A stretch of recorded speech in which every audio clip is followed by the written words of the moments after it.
Hello, welcome to the Bread of Life channel. I am here with Dr. Jason Torn. He's a geologist. So welcome, Jason. Hey, how's everybody doing? We're great. We're great. And Jason and I have had a lot of conversations in the past, but he's been wanting to have a long talk with me about young Earth creation. And I felt it was time to finally give him the opportunity. Why believes I should not. Oh, did you lose me? Did you lose me? I hope my internet doesn't give us a problem here.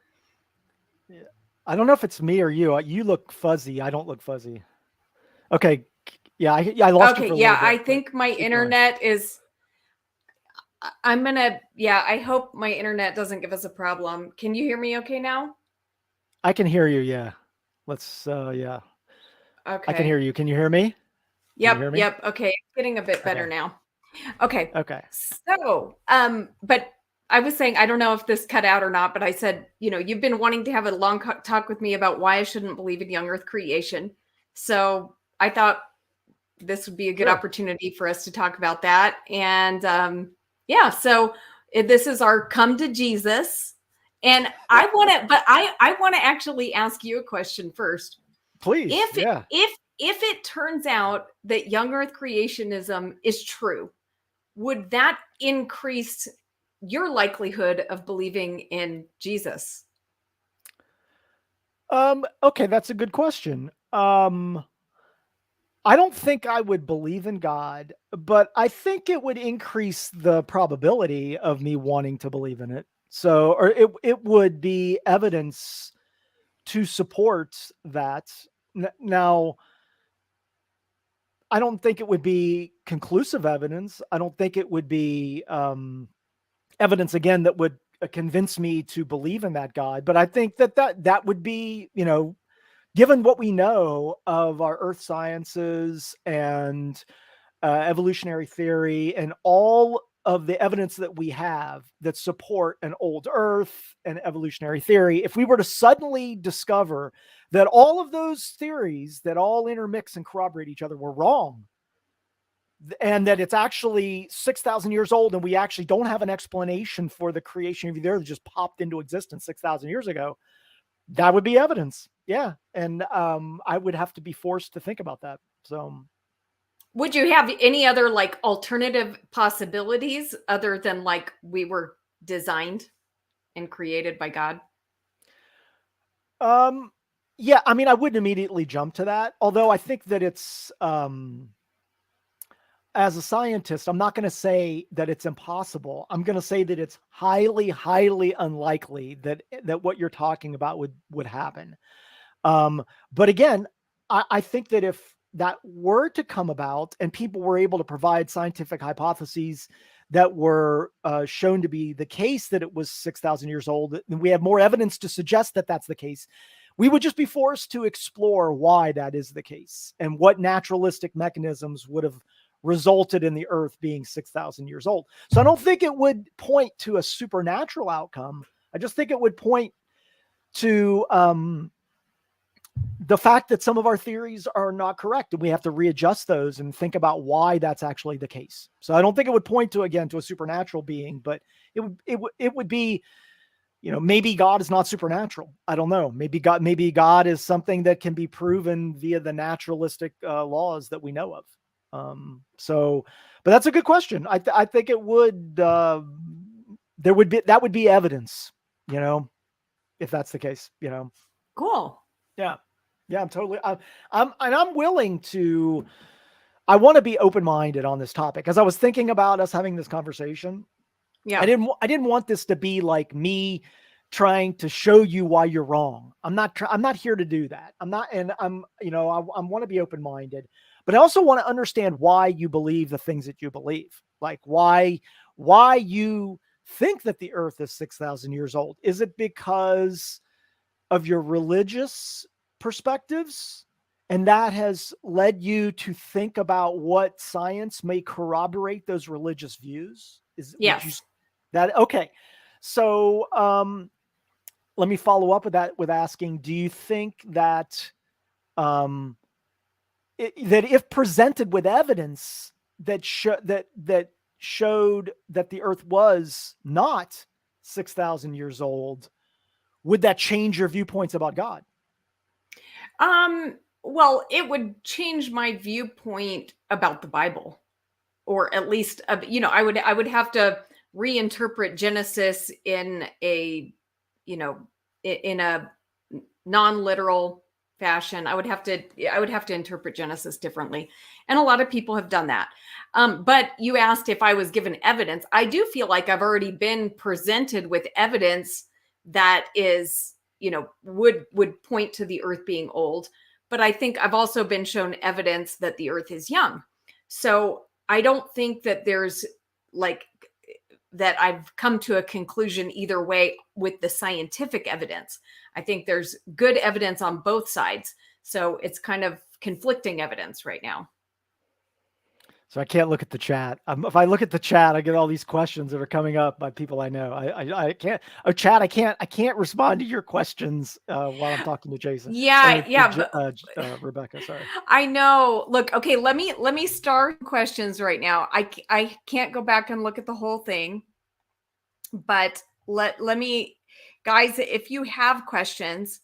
Okay, Cameron wants to know, what is the Earth? Okay, there's some good questions so far, but I do recommend that you save your questions, because if I'm actually going to listen to what Jason has to say, I'm going to have to ignore the chat. So, but later on, we will give an opportunity for people to ask questions, and I'll pay attention to the chat. So, okay. Yeah, and I have I know I saw some chat comments by Leo about me asking her if there were evidence that would conflict with your viewpoint. But there's a reason why I'm bringing this up, and I've mentioned this before to other Christians around ad hoc reasoning. Now, do you know what ad hoc reasoning is? Have you heard of that? Yeah. Okay, all right. So when you come into the discussion or looking at a viewpoint and saying, I have a view that the Earth is 6,000 years old because the Bible, it's written in the Bible. So you have a view that is like, that's the way it is. And so now you're looking for that evidence that will support that view. And so this is why I'm like, well, where did this come from? Like, is this just like you've been looking at the evidence and the evidence seems to point to 6,000 years old, is different than saying the Bible is saying that the Earth is 6,000 years old. Now let's go see what evidence may support that view. You're naturally going to find that evidence. And if I were to present evidence in opposition of that, you're going to say, well, wait a second. What about this over here? This contradicts that. So do you feel like that's a good way of exploring this idea of how old the Earth is? Well, I think the best way is to remain as neutral as possible, right? But that's the thing, is that, I have to admit that I'm coming with a bias, because I do believe that the Bible is true. Although I do want to clarify that believing in young Earth does not necessarily mean that the Earth is 6,000 years old, because there's nothing in the Bible that says the Earth is 6,000 years old. Okay. So there's room for, I think, more thousands, but so I'm not saying the Earth is 6,000 years old, but I don't think there's room for millions of years, at least not for like the history of humanity, the history of animal life. I don't think there's room for millions in the biblical text. However, I do think there's room in the biblical text for the globe itself to be billions of years old, but that's not real. Do you see what I'm saying? The difference? Because no, you're saying that the Earth could be. That wouldn't contradict the Bible to say that the globe itself is 4 billion years old. Okay, but I personally don't believe that. But why don't you believe it?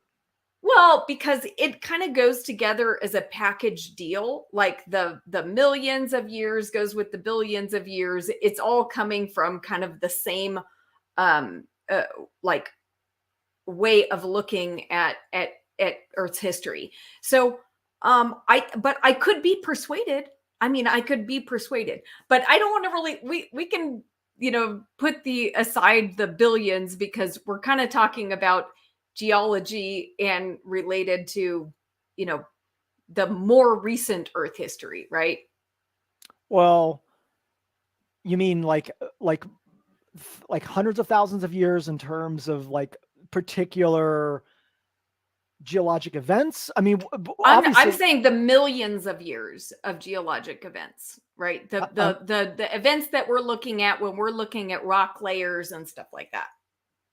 Sure. I mean, or billions of years. So when we're looking at the geologic rock record and all of the differing facets of geology, geochemistry, sedimentology, magnostratigraphy, all these differing fields, we're thinking of things on the order of hundreds of millions of years, billions of years, but there are other shorter term geologic processes where we're thinking about things in hundreds of thousands of years. So I would imagine that all of those are not in alignment with your perspectives of the age of the Earth, like of an Earth that is a million years old. You would say that when we talk about like your perspectives, like 6,000, 10,000, 15,000, 20,000, you're like, okay, somewhere in that range, but not millions, not millions of years old. Right. Okay. And the reasonings around that, just so I understand that the crux of your belief is from the Bible. Yes. And then then you go and you look for evidence which seems to corroborate that perspective, and you either find that evidence or you see problems with evidence that might suggest that the Earth is hundreds of millions, billions of years old. Right. Would that be correct? And so, and let me just say this, I kind of separate out my beliefs. What I mean is, like, with regard to evolution, I feel like my beliefs about evolution, that evolution is false, is based like equally on science and the Bible. So I think the scientific evidence is against it and the biblical evidence is against it. With young Earth, my belief is much more based in the Bible, because I'm not sure what the scientific evidence shows. So, and it requires like knowledge, like of so many fields of science when we're talking about like whether the age of the Earth. It's much more than just geology. So it's pretty hard to be an expert in all of those things. So Agreed. I have to put my trust somewhere. And so I have more trust in the Bible than I do in some of the scientific establishment. That doesn't mean I'm anti-science. It's just in some fields, I think there's a lot of bias that has come in. So I'm less trusting. Okay. So there's a lot there. So if like from my perspective, you could believe in an old Earth and it wouldn't, don't you think that it wouldn't have any substantial effect on your belief system? You could believe that the Earth was 4.5 billion years old, and that doesn't affect like your belief in God or Jesus or the resurrection or any, the Trinity, any of those components. You're like, you still can hold those beliefs. Yeah, lots of Christians do.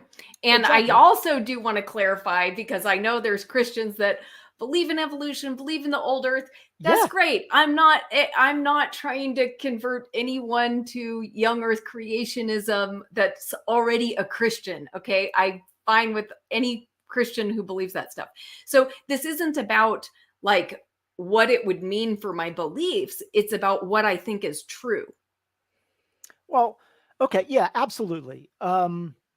But as you're talking about this, and as you just, I think, very eloquently mentioned about all the different disciplines that corroborate one another and how difficult it is to be like an expert in all those areas, I think you yourself are even stating that like there is overwhelming, maybe you're not stating this, but you're kind of alluding to it, that there's overwhelming evidence in all these different fields that intersect each other that corroborate this. You don't believe no, that? No, okay. I now, don't why, agree with that at all. But why don't you believe that? We're Why do going you to think have to that's go not? one at a time. We're going to have to go, but because you're a geologist, right? Because then we should stick with talking about geology, because we could talk about the other fields, but you won't be the expert in that. So this is a good time for you to lay out the reasons from geology that I should believe in young Earth. Okay. I mean, old Earth, sorry. Yeah. I mean, to start kind of at a high level, and then we can drill down into particular areas that, as I was mentioning, there are numerous fields that explore the age of the Earth in different capacities that corroborate one another. And so aspects of plate tectonics, paleogeography, so the movement of the plates, continental drift, geo anomalies in terms of like seafloor spreading, the theory of plate tectonics itself is a very well-established field over the last, multiple hundreds of years, but particularly over the last 150 years. So that's like an area that is if we just looked at that, thousands and thousands of papers and publications of people that have researched this, and literally no one is saying the Earth is 6,000 or 5,000 or 10,000 or 15,000 years old. We could look at... Okay, wait, let's pause there. Sure. So what about plate tectonics? And I'm not disagreeing with you. I'm just saying, like, what would be the evidence from plate tectonics that would show that the Earth is old? Sure. So one of the things that we look at in terms of plate tectonics are geomagnetic anomalies. So when we see seafloor spreading, and you have some sense of plate tectonics where it's kind of a subduction zone of plates that are being pushed and subducted back into the mantle. You have new crust that's getting created in at continental rift areas. So new crust is being created, old crust is being subducted under, and it's this process of new crust created, old crust going back under the being melted back under into the mantle. Okay, so that process, as new seafloor is creating new crust, the time period for that to happen is very slow. And so as that's happening, we may get differing magnetic changes in the Earth's magnetic field. There may be reasons around the magnetic anomalies that we see. There's a variety of different reasons. One of them is the magnetic shifts, magnetic pole reversals, etc.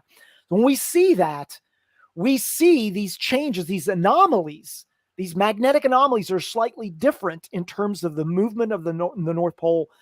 And then we can see that over long periods of time. And we can use that to measure time periods between those anomalous periods. And many people have studied this and used it to calculate how long it took for the plates, for the continents to move from being combined in Pangea to being split apart.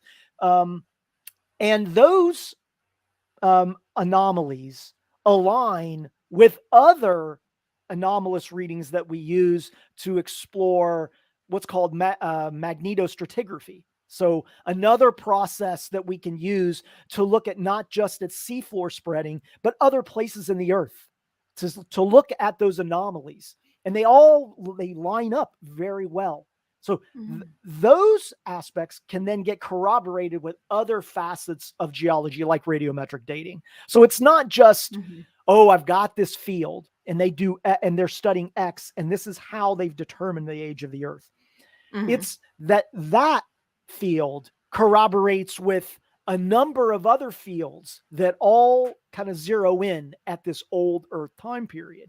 And so that is what is so compelling. It's what I started this out with, is that there are a number of fields that all have kind of differing mechanisms of evaluating the age of the Earth or evaluating geologic time.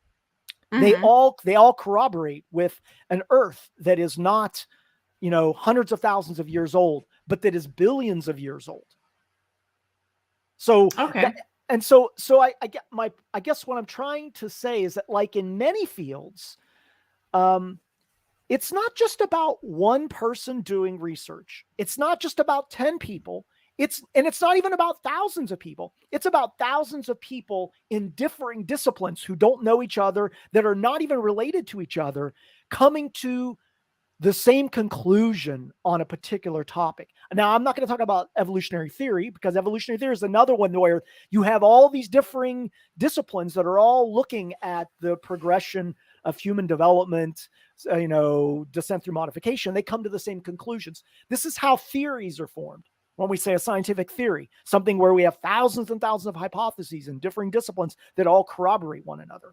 So this is why we come to these conclusions that the Earth is old. It's not just like the top smart guy at academic institution X says so.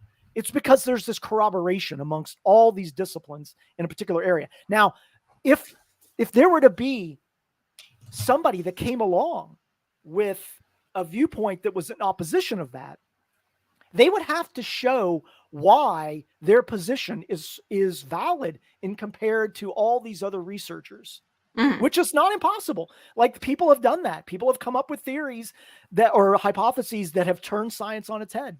That's certainly possible. So like what you're saying, if somebody could come along and provide evidence to show that the magnetic anomaly techniques that are used are wrong, and the radiometric dating techniques that are used are wrong, and the ice core calculations and looking at oxygen in ice cores is wrong, and they could show that all those are wrong, that would be a substantial scientific development that would force people to reconsider those topics.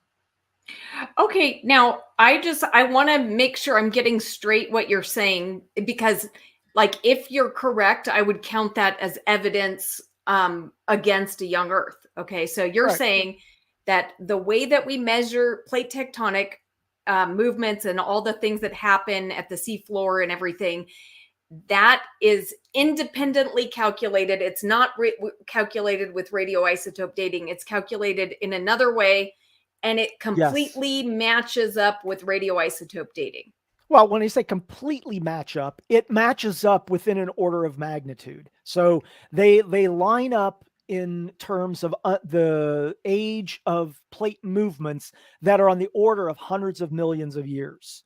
So, okay, so you're saying like one might say 500 million years and one might say 100 million years. Well, remember, the radiometric dating is a different technique that differs based on the certain type of isotopes you're looking at. What I'm saying is that when we look, as an example, with plate tectonics, magnetic anomalies, we're seeing that the time periods, in order for the continents to be in the positions that they are in now, required on the order of 1.2 billion years.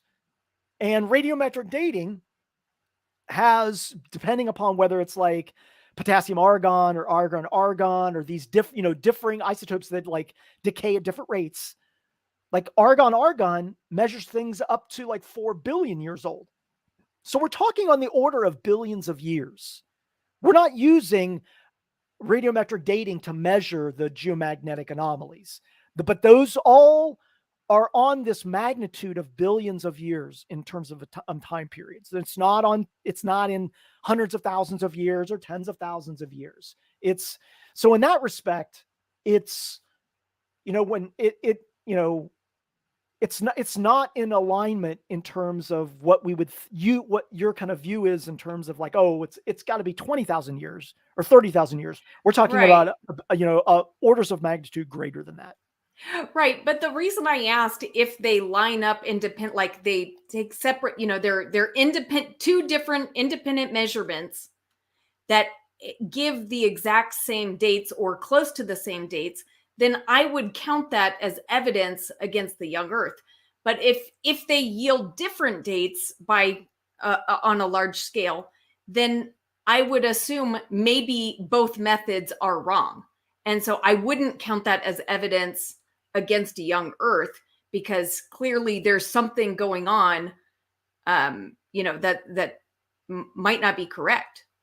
Well, don't you think that this is where this ad hoc reasoning comes in? Like, you're searching for a reason why the thousands of scientists in these two disciplines are wrong. You're like, they can't possibly be right. So Jason, I've got to find no. But that's not what I'm doing. No, that's not what I'm doing. I'm being a skeptic. Now, a lot of people who watch this channel like to call themselves skeptics, except they want us to believe whatever any scientist says. It's like the scientists are the new religious leaders of the day, and they will bow down at whatever a scientist says. Now, I know that scientists have biases too. So I'm not going to just believe just because the scientists say. I'm for science, and I believe science is doing a lot of good things for us. But you're never going to get me to believe based on, don't you think all these scientists, they have to be right? No, I don't think they're right. And the history of science and what we're hopefully doing with science, right, is that we challenge assumptions. We challenge. And so if there's an issue, right, then it should be challenged. So I'm just being a skeptic, Jason. I'm not trying to let my bias influence. I'm sure it does. But what I'm saying is I would be willing to accept what you're saying as evidence against the young Earth if I look this up and in fact discover that what we learned from the plate tectonics matches up with the radioisotope dating, and it's independent. Those are independent measurements that verify each other. I would accept that. Okay, so remember, what we're talking about, like, is our Earth systems. So we're talking about, like, in general, we're talking about the age of the Earth. And when we talk about plate tectonics, we're talking about a technique that is attempting to measure how long it took for the continents to drift. On radiometric dating, we're talking about how long is it taking for a particular isotope to decay from a parent to a daughter isotope. So I'm imagining, now I don't have the research in front of me, I probably could look it up. I'm imagining that somebody has done radiometric dating of the rock strata, of which have been measured through geomagnetic anomalies. So that somebody has measured the rock strata of rock layer 1 and rock layer 2, of which there are 2 geomagnetic anomalies, and have determined that they see comparable ages in terms of what we're evaluating with regards to the magnetic anomaly shifts, because that's in alignment with the pole reversals, and the isotopic decay rates. And I could probably find that. Okay, cool. Because I don't think, because this is what I'm talking about, corroboration. If somebody were to discover that the radiometric dating that has been done, that is used to measure against the magnetic anomalies, were wildly off, somebody's going to say, this is a conundrum. Why is it that the magnetic anomaly rates that we're evaluating and calculating are not coming up with what the radiometric dating is coming up with? We have a mystery. Scientists want to understand why that is occurring. This happens all the time, where scientists come to an impasse where there is an issue where they do not align. And this is where new discoveries are made, where we're like, aha, we missed this. This is why this is the case. And this is uncovering a new facet of this discipline that lets us understand the world as we know it. But that's not happening with this. Nobody is saying, wow, the radiometric dating shows that this geomagnetic anomalies aren't hundreds of millions of years old. They're only 3 million years old. That doesn't happen. I've never seen any research whatsoever like that. Now, maybe that exists, but I don't think it does, because that would be groundbreaking. That would be saying that the continents and their movements were happening at this rapid rate, which I know is what the creationists would like to say, that the plates that were moving at like this, like, like trains. They were moving at hundreds of miles an hour, and crashing into each other. We don't see evidence of that. I haven't read one paper that has even tried to propose that. So anyway, so that's my point, is when I talk about like these intersecting disciplines that similar to, I could go to another area like ice cores, which I do a lot of work with. That's another area where we like have established techniques of measuring using isotopic decay, but we also use more observational aspects, like the amount of pollen that is collected in an ice core, and then using that to measure counting the seasons in an ice core, where we discover like the Vladivostok ice cores that are like 800,000 years old. We can measure climatic changes, and we can go back and see like what was happening during a particular time period in the Holocene, or what was happening in the last ice age, how much ice was melting at that point in time. We use these to evaluate and understand and recreate ecosystems. But that's an example. It doesn't go back millions of years, but it goes back to around 800, 900,000 years, which I don't know. I don't know if that fits into your young Earth. No, okay, that doesn't fit. Okay. Yeah. There are a number of these disciplines. Another one would be like paleobiogeography. So this is kind of has a relationships to plate tectonics, but I'll put it really simply, like finding fossilized remains of certain creatures that line up perfectly with where the continents would have been if the continents were together. And we see that in a number of places, like these index fossils, where like along the edge of Africa and along the edge of South America, at exactly the right stratigraphic zones, we find the same exact species and fossils, which would reinforce the plate tectonic continental shift position. So it creates this kind of big system that all really intertwines and works together, that is all based on a deep time perspective. You would have to refute all of these kinds of disciplines to have kind of a young Earth perspective. Okay, so if I accept plate tectonics as evidence against young Earth, radioisotope dating as evidence against young Earth, ice cores as evidence against young Earth, okay, I'm giving you those, okay? Like I'm giving you those, but now let's talk about these fossilized remains, okay? Sure. Because when I hear that, I see how that could actually easily fit in with my understanding of young Earth, where, okay, so the continents broke up, maybe post-flood, okay, and so I would expect that the fossilized remains would have been aligned in the same way across the continent. So for me, just that alone wouldn't be evidence. Now, if radioisotope dating is correct, then okay, and then I would accept that. But I'm just saying that alone, to me, that also fits in with young Earth. So I can't accept that one as evidence. So explain to me when you say like that the continents broke up post flood. Like, what do you mean by that? You mean that like there was a flood and that somehow separated the continents? I don't know. I mean, this isn't my field of expertise. Okay, that's fine. I mean, I'm just supposing that the global flood had a major impact on Earth's geology, and I wouldn't be able to describe in detail like a model for how that worked of the continent splitting up. But I am interested in finding out when do you feel that when did the continents break up? Well, there's a lot of differing estimates of time periods on that, but it's on the order of 1.2 billion years, 1 billion years.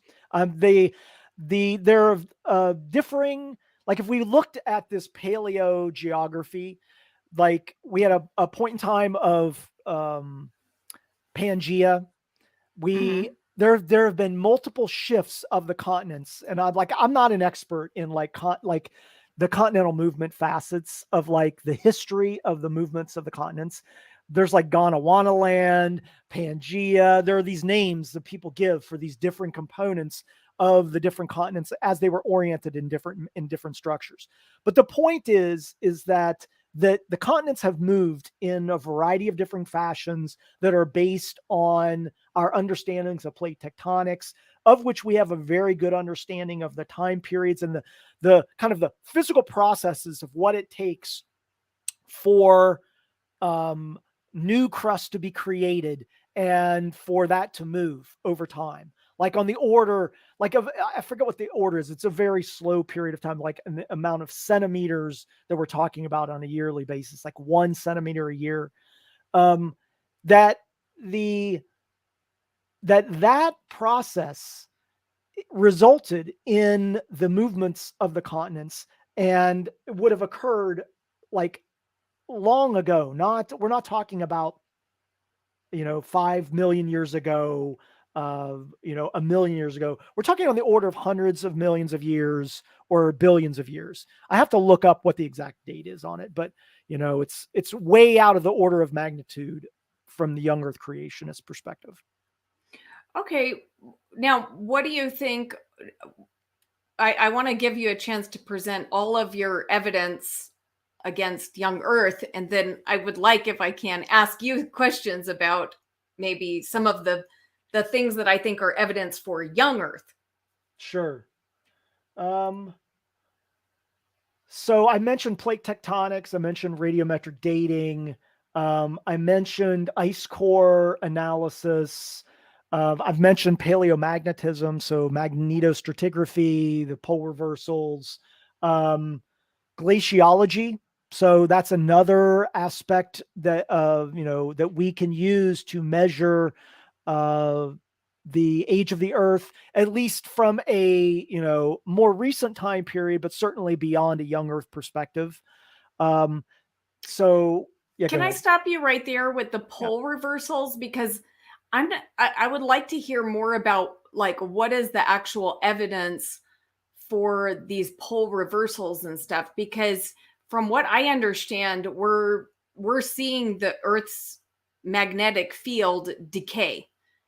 And right now, yeah. Okay. And as of now, yeah. So the assumption is because of the way that we're watching it decay, it must have had a it must be on this like cycle of reversals. But do we actually have evidence for that, or is that an assumption?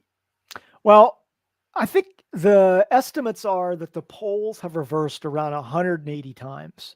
So over the length of the age of the Earth, the poles have reversed a number of times, and we have evidence of that through like kind of this dipole analysis. So we can actually, and this is one way that has an association with plate tectonics. One of the reasons why back in the 30s the theory of plate tectonics became much more relevant is the issues of pole reversals and the understandings that the reasonings that we're seeing this kind of dipole sedimentological structures. So structures where we see magnetic components in sediment aligned in one direction and then another one is aligned in a different direction. It used to be that the thought was this is due to polar shift. And the plate tectonic theory was that it's not the shift of the poles, it's the shift of the continents. And then once that was a theory that was produced, then all this research started to be explored in terms of looking at this sediment and looking at these orientations and then reconstructing that, and it all lined up with the continents coming together And then that is reinforced again with things like paleogeography or paleobiogeography. So the magnetic pole reversals relationships are connected to plate tectonics. There's like the plate tectonic theory has an association with magnetic reversals. We also know quite a bit about the theory of our magnetosphere and understanding like what is the cause of the magnetosphere. Now it's still controversial. There's still a lot of people working on this area, but it has to do with the mantle and the core and their movements. And there's a lot of theory around when magnetic reversals occur. What is it when there's a reversal or change in the mantle core shifts and movements? We can't predict pole reversals. That's still that we don't. That's a science where we can't say the poles are going to reverse in 30 years. We don't know that. But I think that this issue of sedimentological analysis and then also understanding the physics of our magnetosphere are the reasons why we've been able to piece together when the reversals have occurred throughout time. And then we can go back into our rock record and see that. So that would be what I would say on that. Okay. What are the other things that you think are? Sure. Well, certainly, and you may want to talk about it, but sedimentological analyses or sequence stratigraphy. That's another facet that we use to explore the age of the Earth.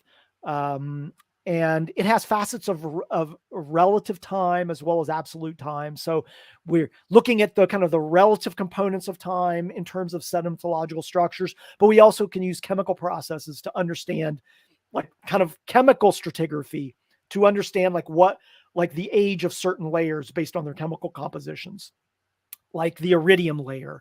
I don't know if you've ever heard of that, but like when, back during the Cretaceous, when the meteorite that I say purportedly for you, killed the dinosaurs, that one of the reasons why we know that there was a massive impact around that time is because we find extraterrestrial components, chemicals at that layer, oftentimes called the iridium layer. We find it throughout the entire surface of the Earth, which would suggest that this meteorite hit, and then all the components of the meteorite flew up into the atmosphere, and they went around the Earth, and then over time they all settled, and then we have this thin layer of iridium, which is not native to the Earth. That was one of the main reasons why we came to the conclusion that a meteorite resulted in the death of the dinosaurs. So sequence stratigraphy, sedimentological analysis, dendrochronology.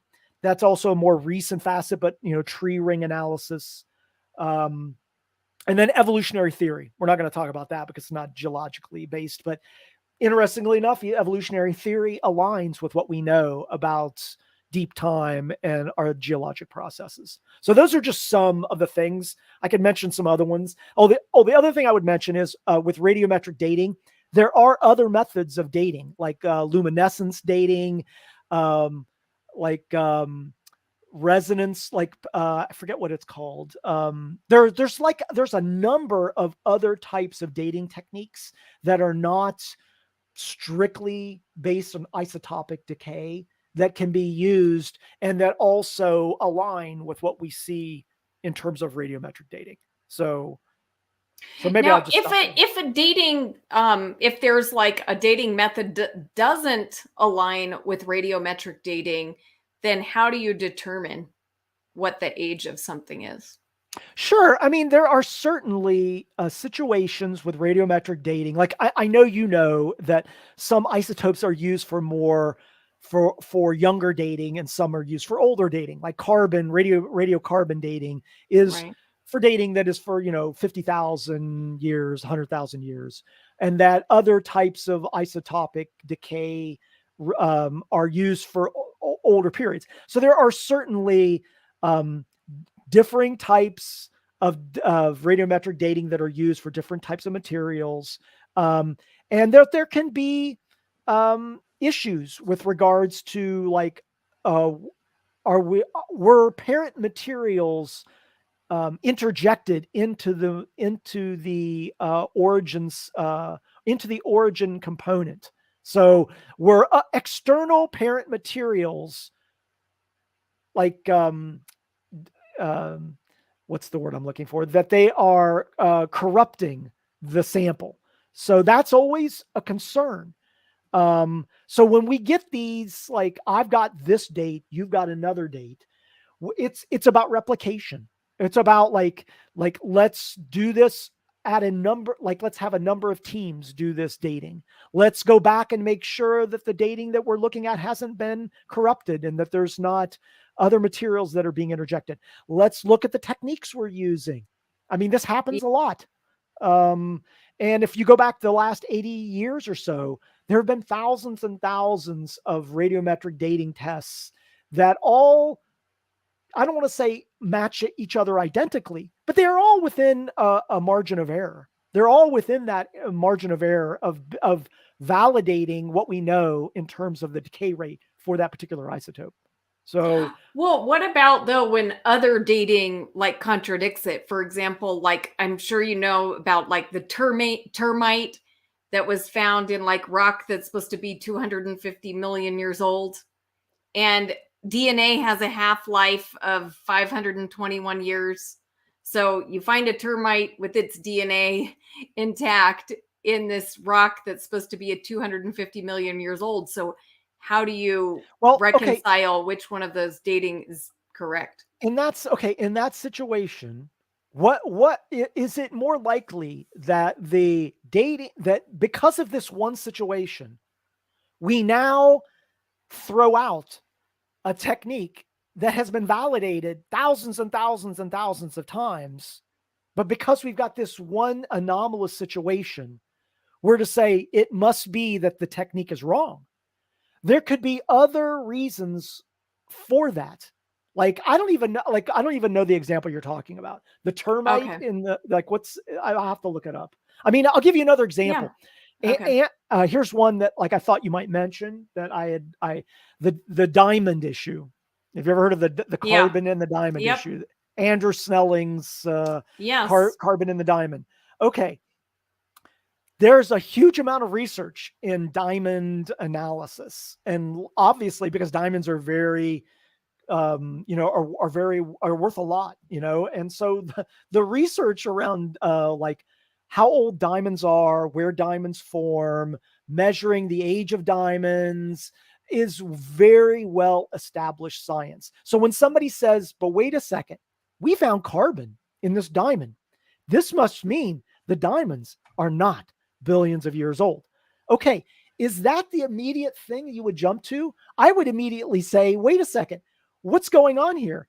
Is the carbon like from an external source? Did they actually find carbon? Could this be replicated? Did he send the sample to somebody else to have them test it? Were there other diamonds that have found carbon in them? Like, is this the only diamond in the world that's found carbon in it?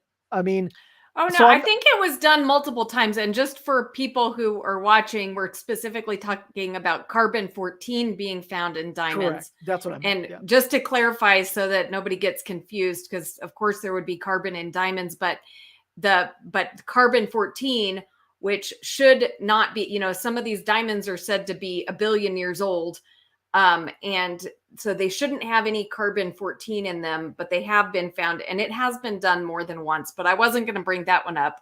But we can, because I mean, a diamond is like the hardest substance we have, right? One of them. So like for, to be able to get carbon-14 inside the diamond after it, has been formed would be quite a difficult thing.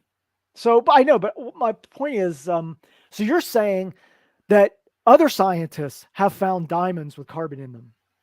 Well, I don't know how many people are testing that, right? But I wasn't even going to bring up the diamond thing, but you brought it up. So but it's the same topic as the termite in the rock.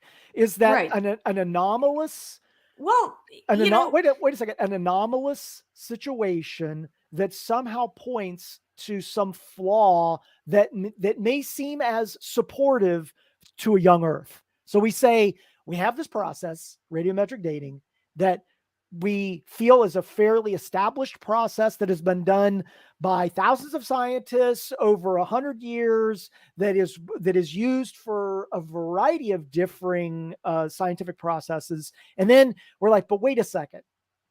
I found this carbon in this diamond, or I found this termite in this rock layer that we've dated to 250 million years.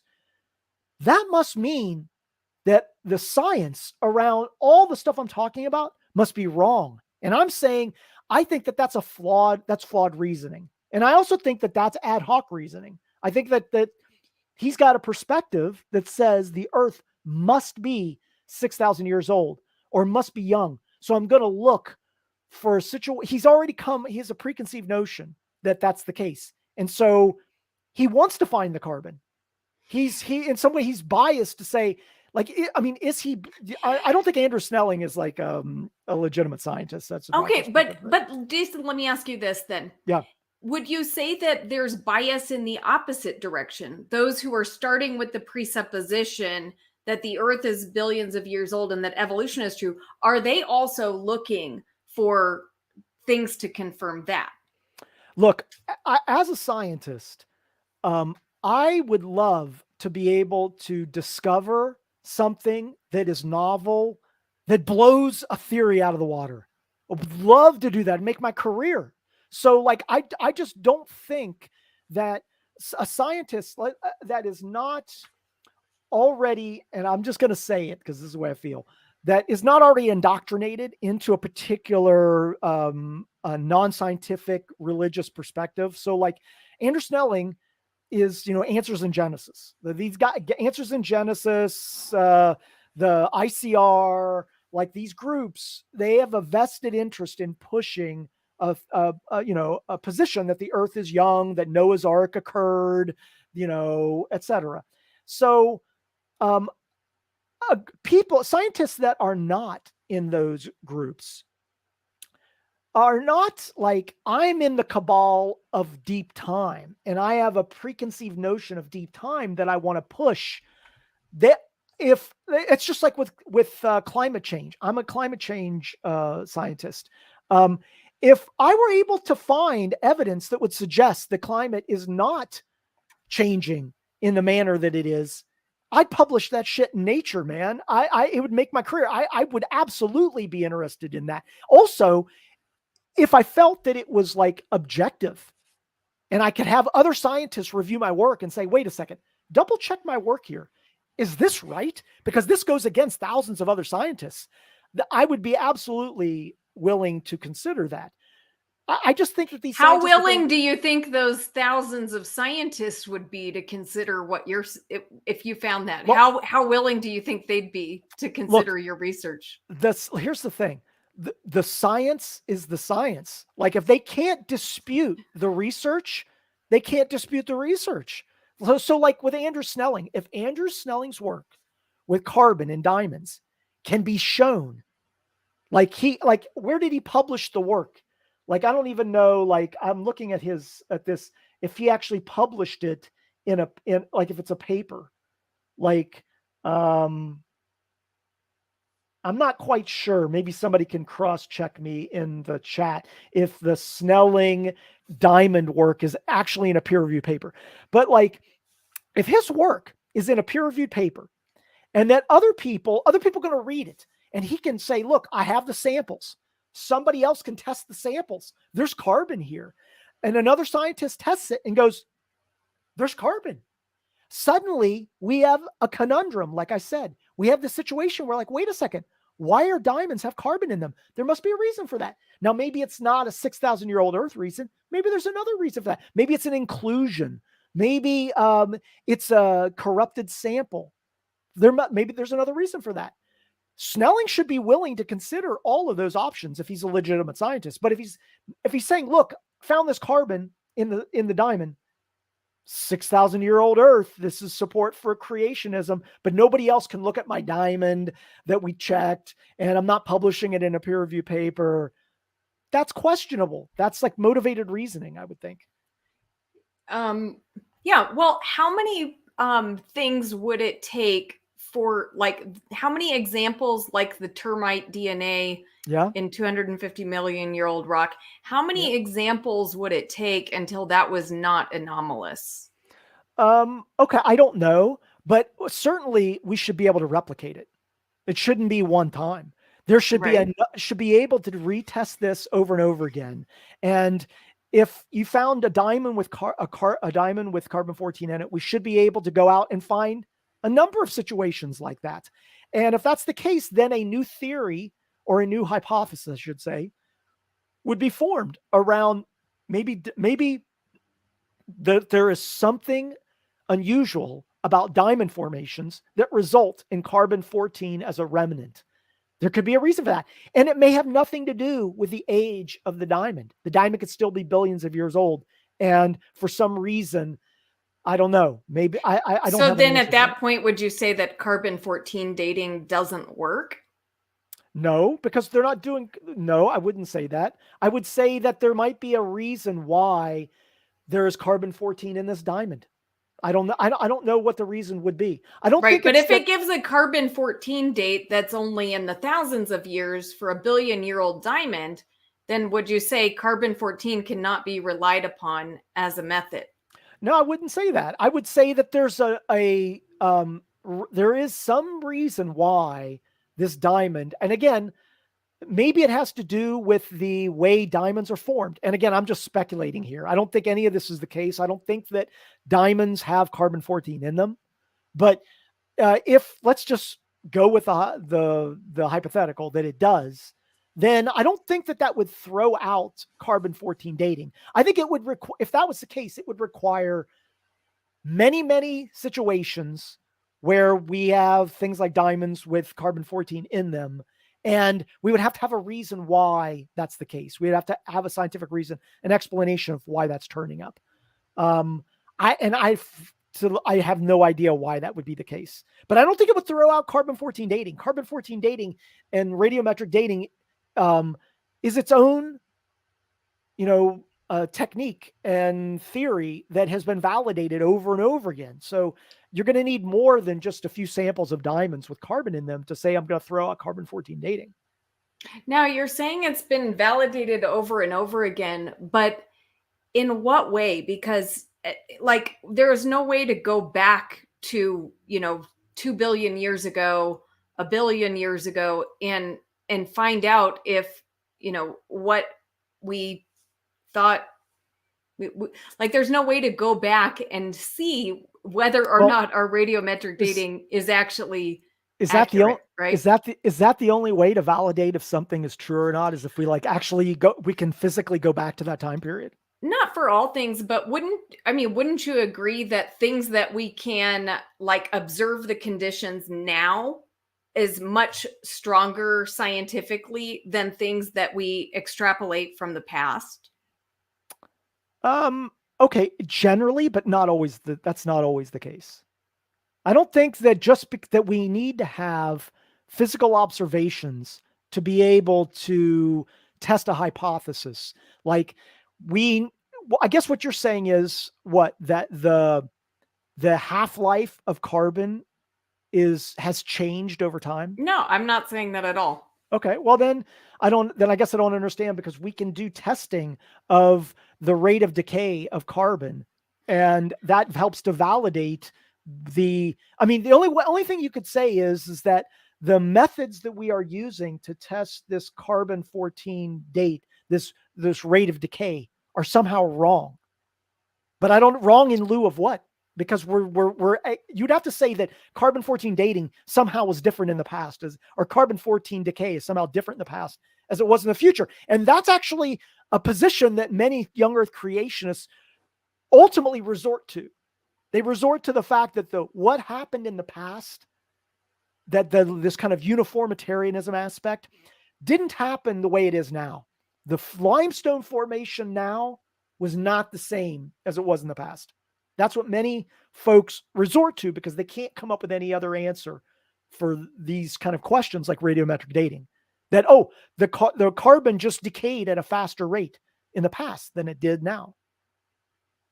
Which I think is just kind of like, it's just ridiculous, I think. But well, I mean, all I'm saying is that, like, if we're going to rely on a dating method, then, like, you know, if we find out that in one case the dating method doesn't work, we'd at least have to say that if we know the date of diamond formation, and then we find carbon-14 in that diamond, and it doesn't match up with the date that our diamond, you know, was formed, then something has to be wrong, right? Like either carbon-14 dating doesn't work for diamonds, or like, you know, or our idea about when diamonds formed is wrong. Like, well, right? Ahead. I mean, well, yeah. If I'm assuming that if we retested this again and again, sure, and we made sure that there was, you know, no experimental errors and that kind of thing, like, wouldn't you say at some point you have to, you know, adjust your? Well, but wait a second. I would say that it would be a mystery. And as a scientist, we would be forced to explore why this is occurring. But what I don't want to do is immediately jump to the conclusion that the diamond is now 6,000 or 10,000 years old, or that carbon-14 dating is wrong. Right. I would say that I would not be hasty in that respect, because those are two fields of which there have been research that has been done extensively on to show that those positions are valid, that diamonds are, you know, billions of years old, given the temperature and pressure and their chemical formation or their chemical composition, and that carbon-14 dating is extremely reliable with regards to, you know, materials that have carbon in them that are, you know, obviously like decaying carbon. So if suddenly we were to find that, then we would be forced to not jump to a conclusion, but to use science to explore that process to see why that's the case. Now, if we were able to get more and more diamonds that had carbon in them, then we would be like, wait a second, we've got a serious problem here. What's going on with this with diamonds? Are diamonds really young? Is the technique that they're using for dating, maybe Snelling's technique was wrong? Maybe like what he did was not a correct technique. Maybe needs to be a correction to it. So I don't want to say that I have an answer for it. I'm just saying that this is what science does. It would be a mystery. We would explore that mystery to see if we can come up with a reasonable hypothesis as to why that's the case. But I don't think it would prove us. I wouldn't immediately jump to a young Earth, particularly even if it was 1 diamond or 10 diamonds that we found with carbon in them. Okay, so, oh, and by the way, now I looked at a note I wrote down, and actually I was wrong about the termite thing. The termite was in layered rock that was supposed to be 25 million to 30 million years old. But that's just, I know you said that could be anomalous, but if we have more things like that, like there was, you know, horse DNA that was supposed to be 700,000 years old. So how, you know, and DNA has a half-life of 521 years. We're finding more and more, you know, fossils that have biotissue, like dinosaur fossils that have biotissue in them. So like if evidence starts mounting, like I think it is, that, you know, we find continuing to find DNA in rocks that are supposed to be millions of years old, then at what point would you say, okay, maybe there's something wrong with our radioisotope dating? When you talk about the dinosaur stuff, are you talking about the Schweitzer work? Yeah, I mean her work, but I think there's more people looking into this now, so I don't think it's just her work now.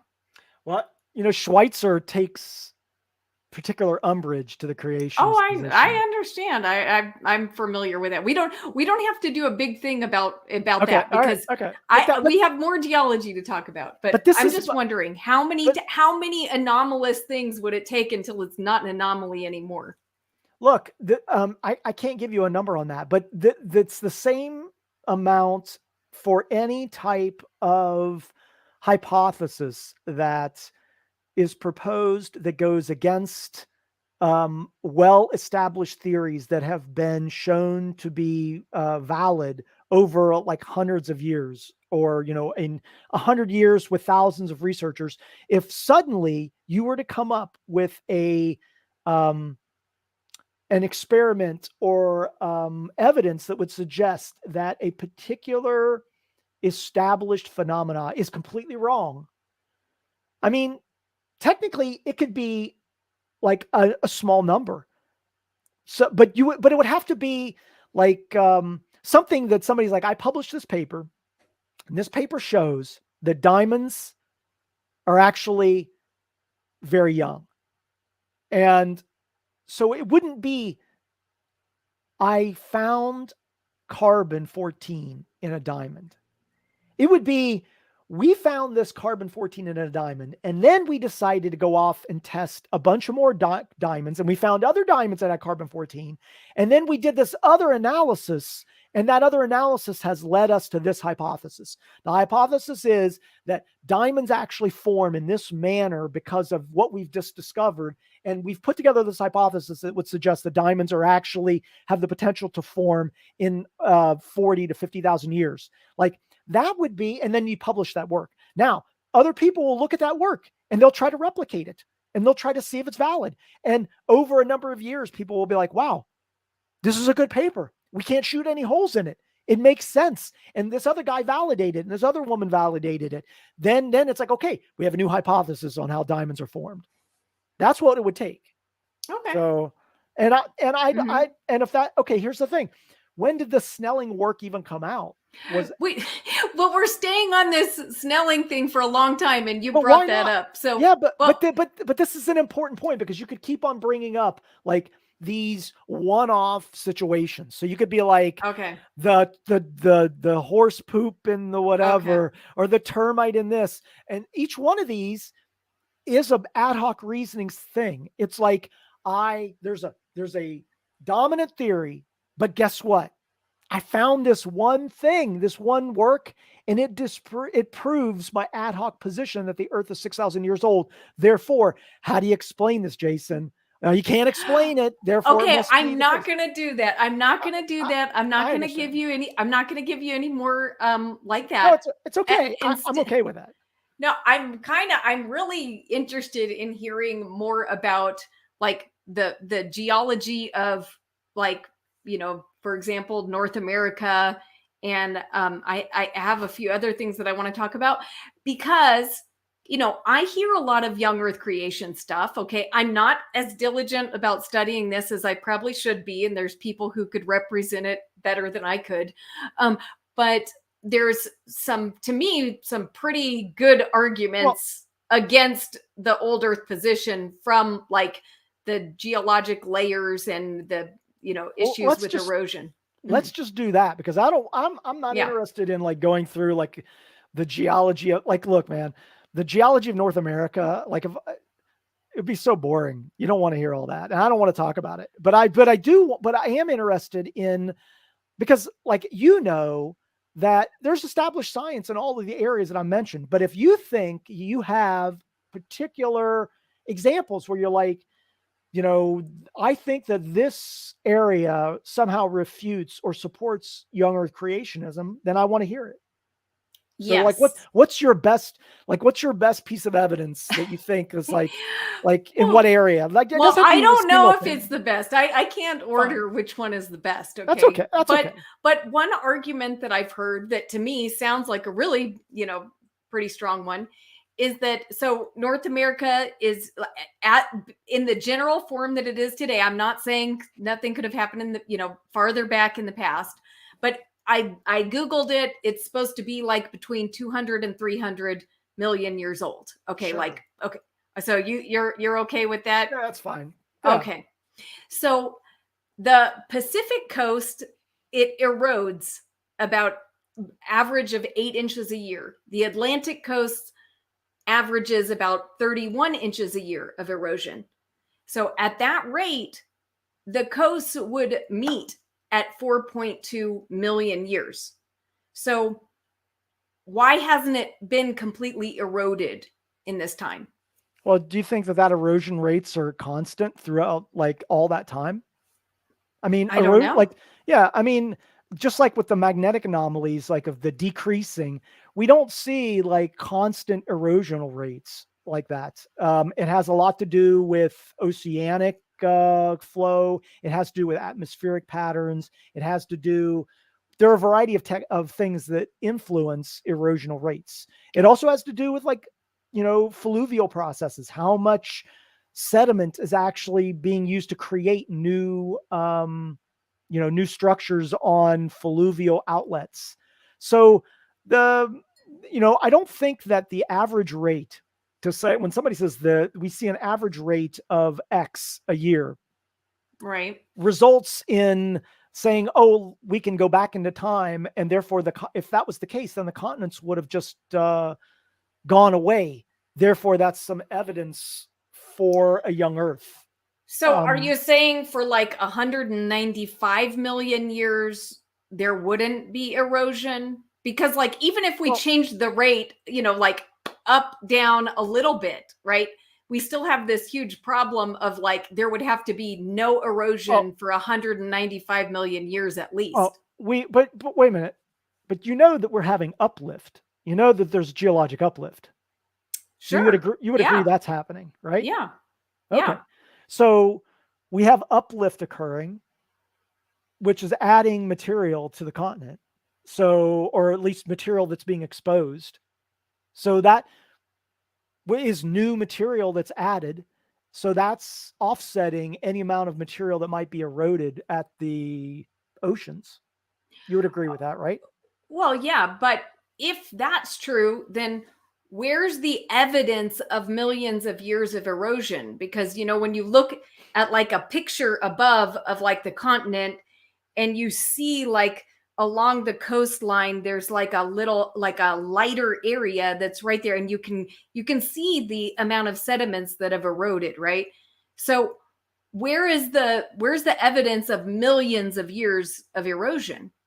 Well, we see millions of years of erosion on internal processes too, not just on marine geology, but we see it all over the continent. So you're saying that like that the erosional activities that are occurring due to like fluvial processes are not evidence of extended periods of time. We also see it like in on the marine environments.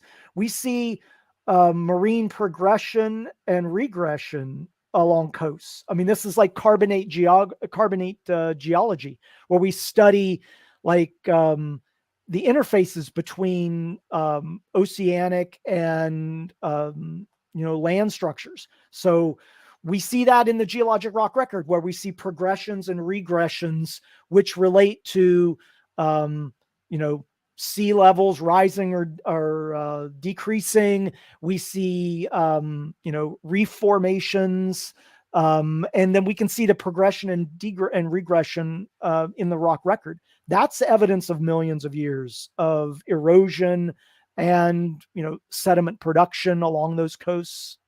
So I don't see a problem with that. I don't understand what you mean by there's not millions of years of data with regards to that. Well, what I mean is, because like I said, at the rate that we're going right now, the whole thing should have been eroded, right, in 4.2 million years. Now, if you say, well, erosion and uplift has been happening all this period of time, then I would expect that we would have much more sediment along the coastlines that would show that millions of years of this process has been taking place. Well, we do. And in addition to that, why don't we have all then why isn't the uplift coming from, why isn't it taking off the layers of like the sediments of the various like layers of the geologic column. Like so I mean, where is the I don't understand what you're saying. That why is the erosion not taking off the layers? Where? Okay, well, for example, let's take Mount Everest, okay? And I'm glad you brought up the uplift, okay? Because sure, this is so, but supposedly at the top of Mount Everest, there's limestone that came from the sea floor where it, the crash and the uplift happened, right? Yep. So there's limestone at the top that was supposed to be from the seafloor. So why hasn't that eroded? It's eroding at like 2 millimeters per year. So why hasn't that completely eroded after, all these millions of years? Well, erosional processes change based on the material that is being used to erode it. So certainly water erosion is much more prevalent. We do get certain like wind erosion. So there are erosional effects on mountains. That happens. But you're asking why is Mount Everest not eroding? I would say that it is eroding. There is a level of erosion, but the question is the rate of uplift greater than the rate of erosion that's occurring on Mount Everest? So, it is. And that's another issue. Okay. And there's like some differing dates about how much uplift is taking place on Mount Everest every year. But a very conservative estimate is 4 millimeters of uplift per year. Sure. Now, and a conservative estimate of erosion is 2 millimeters eroding per year. Now, if we take the rate of uplift versus, if we calculate, we minus the erosion and we take the uplift, then and Mount Everest is as old as they say it is, which is supposed to be like between 40 and 60 million years old, then at that rate of uplift, then Mount Everest should be like 52 miles high right now. But wait a second. First of all, the rate of uplift is not like constant. It's not like it's been constant for the whole time. And you're saying that you're trying to extrapolate back into the past to say that the uplift was 2 millimeters for I guess you're assuming like if we went back 4 billion years. Okay, but Mount Everest is not 4 billion years old. Well, if they say it's 40 to 60 million years old. Correct. So I'm extrapolating back you're 40 to 60 million years old. Okay. But the rate of, first of all, the rate of uplift is not constant. I would say that that has varied throughout time. You'd have to look at what the research suggests in terms of the rate of uplift.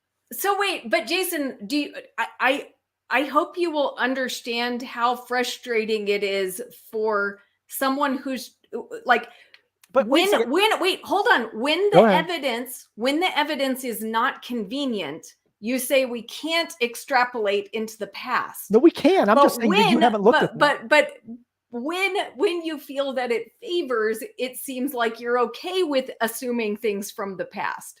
So, I mean, do you see how there's kind of like not a good methodology here? Here's the first thing I would say, Rebecca. Okay. That in the areas that you're talking about, you're really kind of cherry picking items. It's not like you've laid out and said, okay, I've looked at like 50 or 60 papers with regards to Mount Everest and the tectonic uplift of Mount Everest, and this is my conclusion. You've just like Googled some stuff. Right? Well, yeah, of course, because this is not my field of expertise. Which I understand, and so I'm not I will never spend that much time on one of these topics, right? But so you asked me to present. I'm presenting, and by the way, I have to give credit to Dr. Fleming, Monte Fleming. He's the one who I got a lot of this information from. Which is fine. I do admit not all young earth creation materials are, as good as they should be. So I don't just trust something just because it's from a young earth creationist. And I checked out some of the things that he mentioned to see is what he's saying. Does it check out with what, I can Google and find out. So, but of course I can't be certain about anything I'm saying, but I guess he has a position that Mount Everest could not have that uplift or could not have formed in the manner that is suggested by the scientific consensus with regards to continental plates coming together and there being an uplift over 40 to 60 million years. His position is, I don't think that's the case. Yes. Okay. Well, where's his with paper? With regard to the time period. Where's his paper on that? So it's easy for anybody to come onto YouTube or to like be, what's this guy Fleming? It's easy for him to say, look, I don't think that's the case. And here's my evidence for that. So where the rubber meets the road is where he would write a paper on that and he would have other scientists evaluate that. But I'm imagining he hasn't done that. Well, I don't know what has been done on this. However, even without a paper, people should be able to respond to this. You don't have to have a paper in order to make an objection. Here's the thing. So, here's the thing. So even I mean, I have a PhD, I have a master's in geology and my PhD is in climatology. And so I focus on mathematical modeling, climatology. So I wouldn't consider myself like somebody that's an expert on like the petrology and tectonic movement of Mount Everest in that region. So if we assembled all the papers that we found over the last 40 years on that, and we read through them, and we had several people come in who are expert in those areas, what do you think they would say on this topic? Do you think, and like, so we can come up here and so if somebody said, look, what about the erosion rates of Mount Everest? 4 millimeters a year, 4 millimeters uplift, 2 millimeters erosion doesn't add up for that. Like if somebody were to say, I'm not quite sure how to explain that, that's not a gotcha, particularly because given that like you yourself are saying, you just kind of got some of this information. So this is where like, I feel like when I ask, has this person published any of this work? And when we say, well, he probably hasn't, then I'm saying, well, he doesn't really have any expertise in this area. He's not even publishing in this area. So I don't really take his positions valid on that. Okay. Well, I mean, but are we applying that standard? I mean, what areas have you published on? Because now you're here speaking on a wide range of topics that you probably haven't published on. Agreed. But you want me to take your opinion, no, right? I don't want you to take my opinion. I want you to take my whole point on this is talking about what the scientific consensus says. So what other researchers who are experts in these areas say. I'm not looking at my own research. I'm looking at the research of people that have done this work over 100 years. So I'm not saying take my word for it. I'm saying take the word of people that have devoted their lives to this, as opposed to like somebody like, I don't know, Snelling, who's not really an expert in like diamond formation. I just use that as an example, but.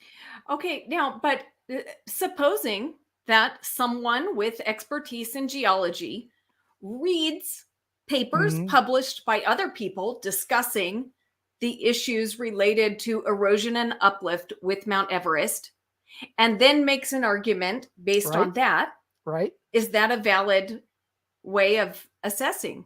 Well, the valid way would be to write a peer-reviewed paper and to publish that work, have other people review your work, and then write other papers on that topic and have other people review that work. And when those hypotheses are presented to the scientific community and they evaluate it and discover that those hypotheses actually hold weight, then I'll take those positions as legitimate or consider them as something to be thought about. But if somebody just says, look, I've got this idea, I don't really consider that a valid way of assessing very complex topics like what we're talking about. I think that we ought to look at what the scientific consensus is on a position and think about that. So, because neither of us I'm not an expert in some of these areas, and I don't claim to be, but what I do think is I'm a pretty good person to assess the validity of claims and reading papers. And I can tell you that what we've been talking about is well supported by many, many scientists. And like, go ahead. Yeah, go ahead. But you don't know what is supported by many scientists with regard to Mount Everest, right? Look, I don't know what the the research is on that. I'll be honest with you. I don't know what the rate of uplift specifically is for Mount Everest. Yeah, I don't know. Yeah. Yeah. So, I mean, those were the three problems that I brought up. But now, if you were to discover that what I've presented here is correct, would that be evidence against old Earth? Well, it would depend on what the actual hypothesis showed. Because I don't even understand what you're saying with the. I'm saying there's several problems with Mount Everest. One of them is that there's limestone at the top that was supposed to. Is that a problem? It is limestone. Well, it is because of the length of time that Mount Everest was supposed to be 40 to 60,000 years old, and that layer that's up the top was supposed to be from the seafloor, right? Yeah. And so that should have been eroded at the rate of erosion. Why? Because I'm trying to explain. Okay. That the rate of erosion right now, a conservative estimate is 2 millimeters per year. Now, we have as far as we know, right? Erosion, it continues. We don't have a magical process to stop erosion for millions of years. Even if erosion stopped for a period of time, we've still got to explain why that area has not been completely eroded in 40 to 60 million years here. That's what problem number one with Mount Everest. Well, so you're just galloping. Let's just go one at a time. So limestone at the top, I don't see any, I haven't heard any reasons why there's a problem with limestone being on the top of Mount Everest, other than you may disagree with the tectonic theory of plates coming together. So you don't see a problem with that, right? No. With the proposal about how Mount Everest formed and what that layer is, it shouldn't be there according to the erosion rates. Well, so you're saying it should have been eroded. Why should it have been eroded? I just was mentioning that you're making an assumption of like erosional rates being constant. Like maybe those rates were not constant. And maybe I mean, I don't know like what the rates are. I have to look them up. But you're making a kind of a guess on that, right? Well, it doesn't even have to be constant. Unless we have a process by which erosion can stop completely for millions of years, then we don't have an explanation for why that layer is still there.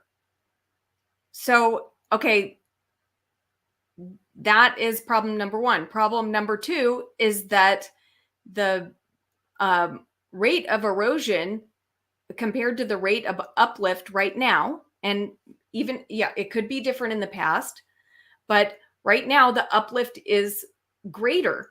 And we could even make a wide difference in the rate of uplift up or down. And still, Mount Everest should be much, much higher than it is right now.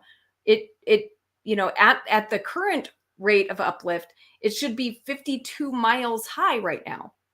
So I'm looking at a paper that shows that uplift is around 2 millimeters a year and that the erosion rates are around 9 millimeters. Okay, can you pull that up? Yeah, hold on.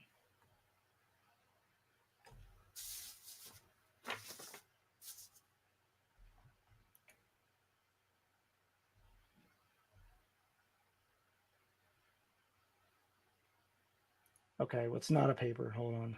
Let me see if I can find the what they're referencing.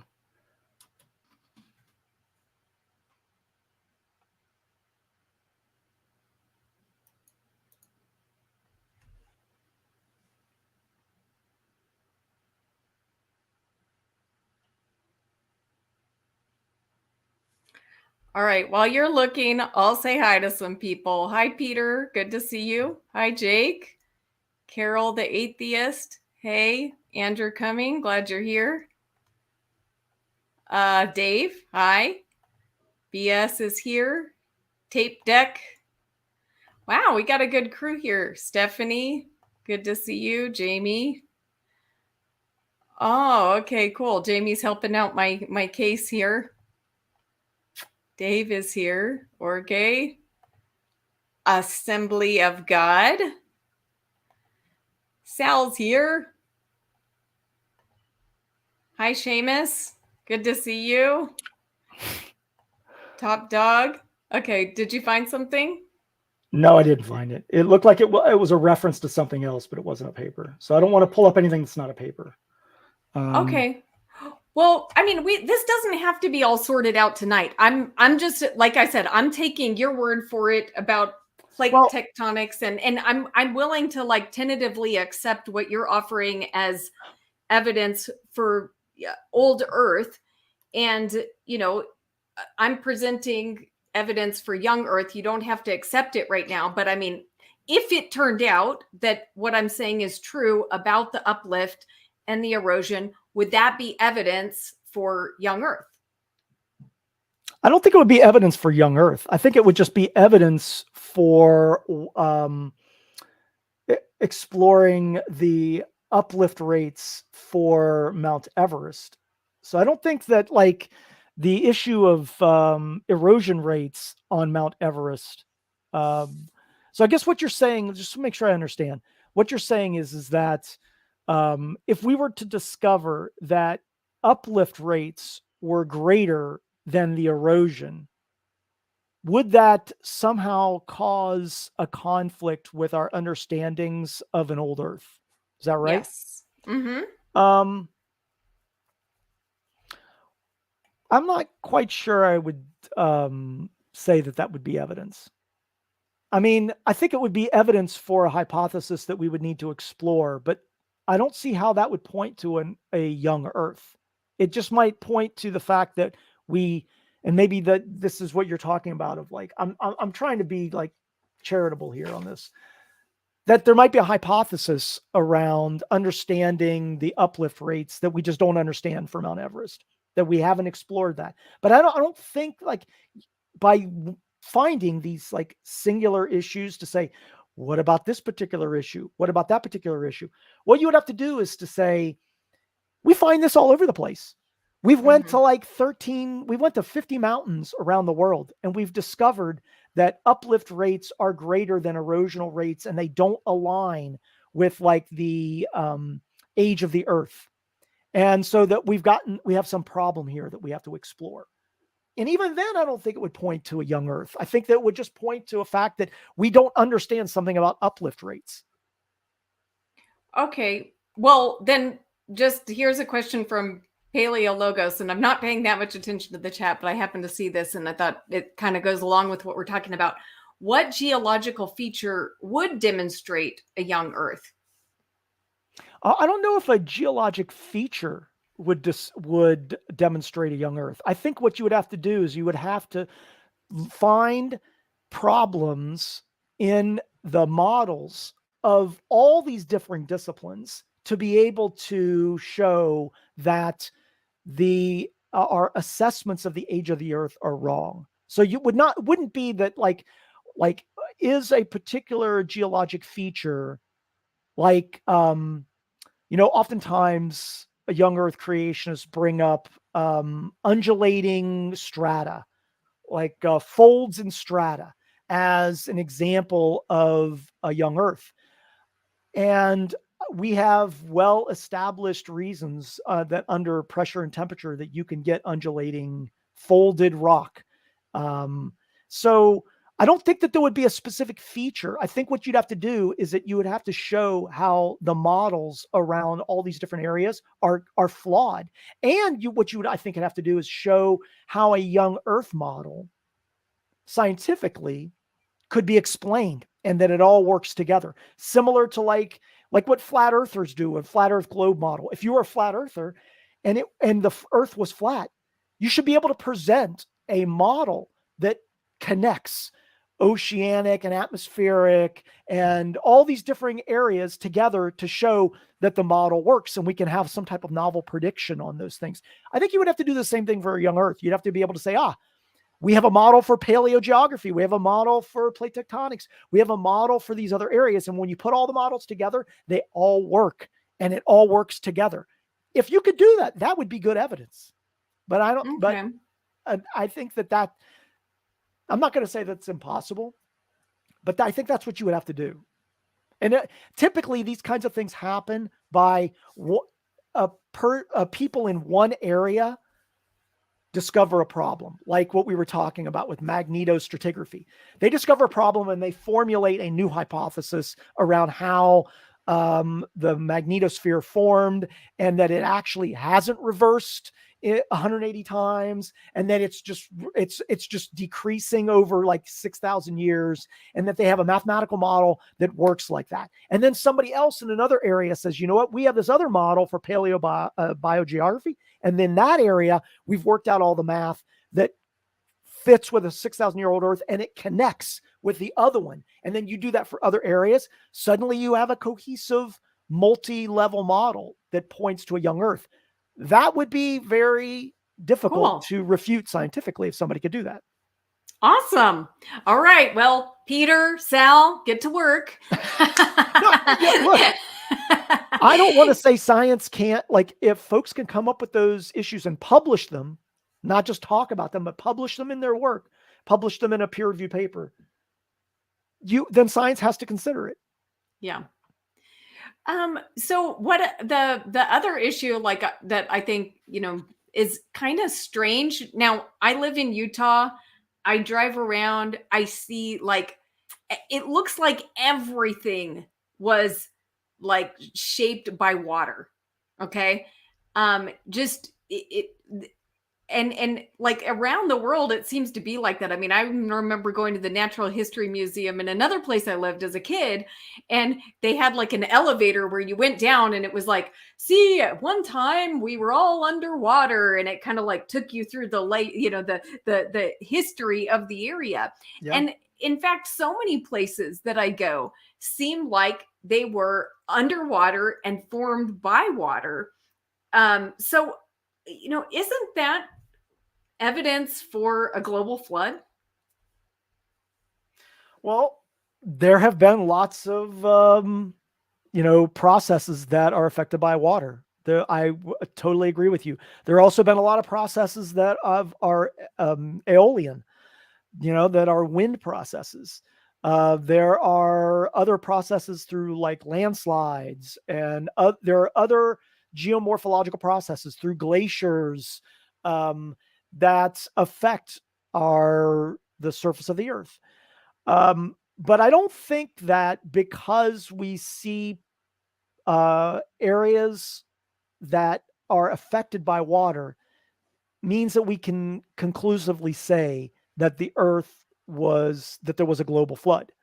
I think that this is kind of a different topic, but there are other aspects that go against a global flood. One of them that I've had discussions with other people are varves, which I'm sure you've had some conversations about.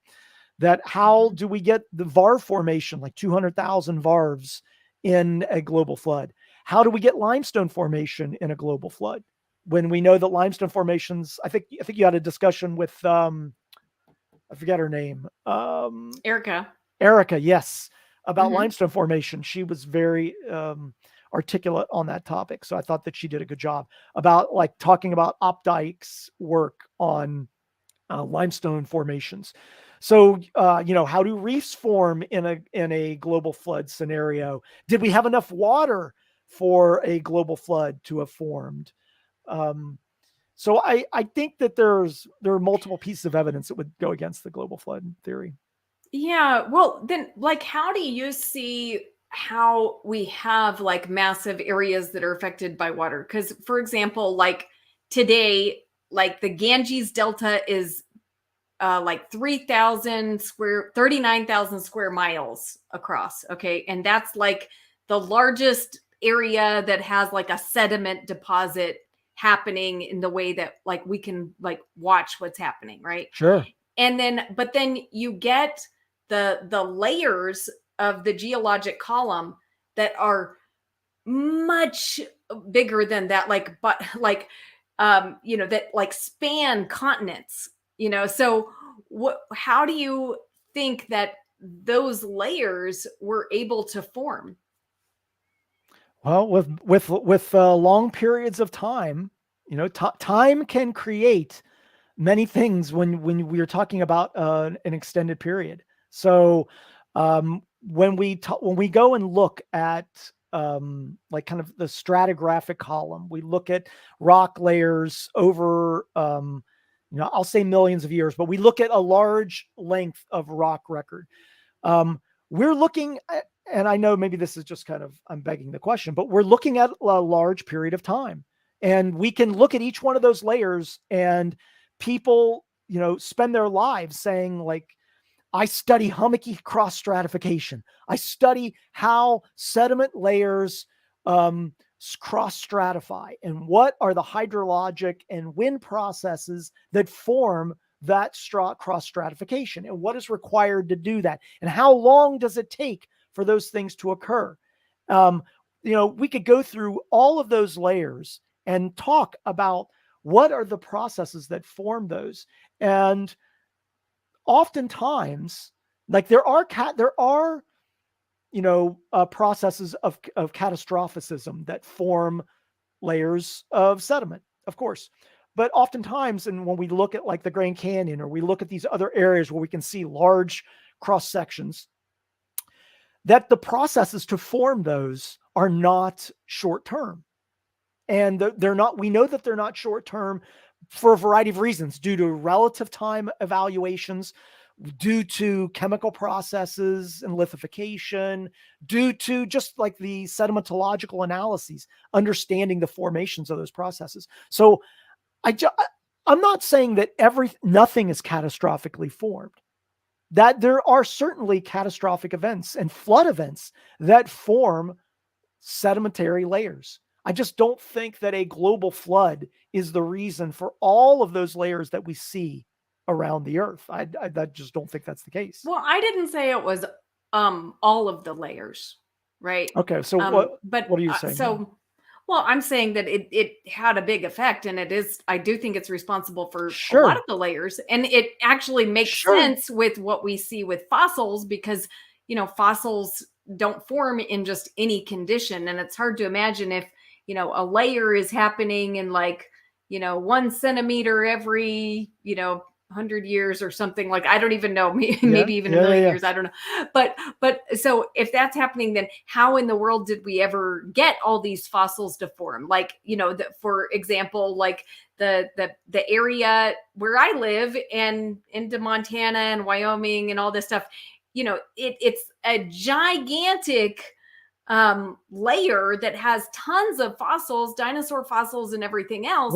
And so how in the world, like, can that be representative of like millions of years of slow progression of like, well, certainly not every, like, the progression is different for certain types of strata. And so there are, I'm not saying that every rock layer is millions of years, of course not.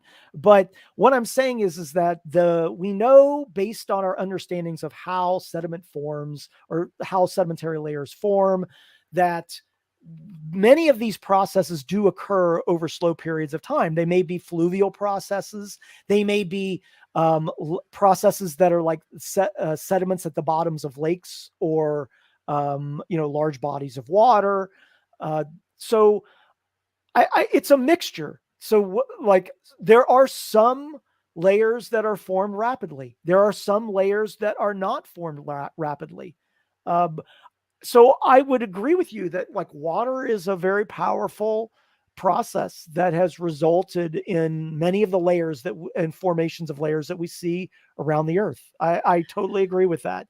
I just think that coming to the conclusion that when we see those layers, that they could not have formed over slow periods of time, is not in alignment with what we know about our geologic history.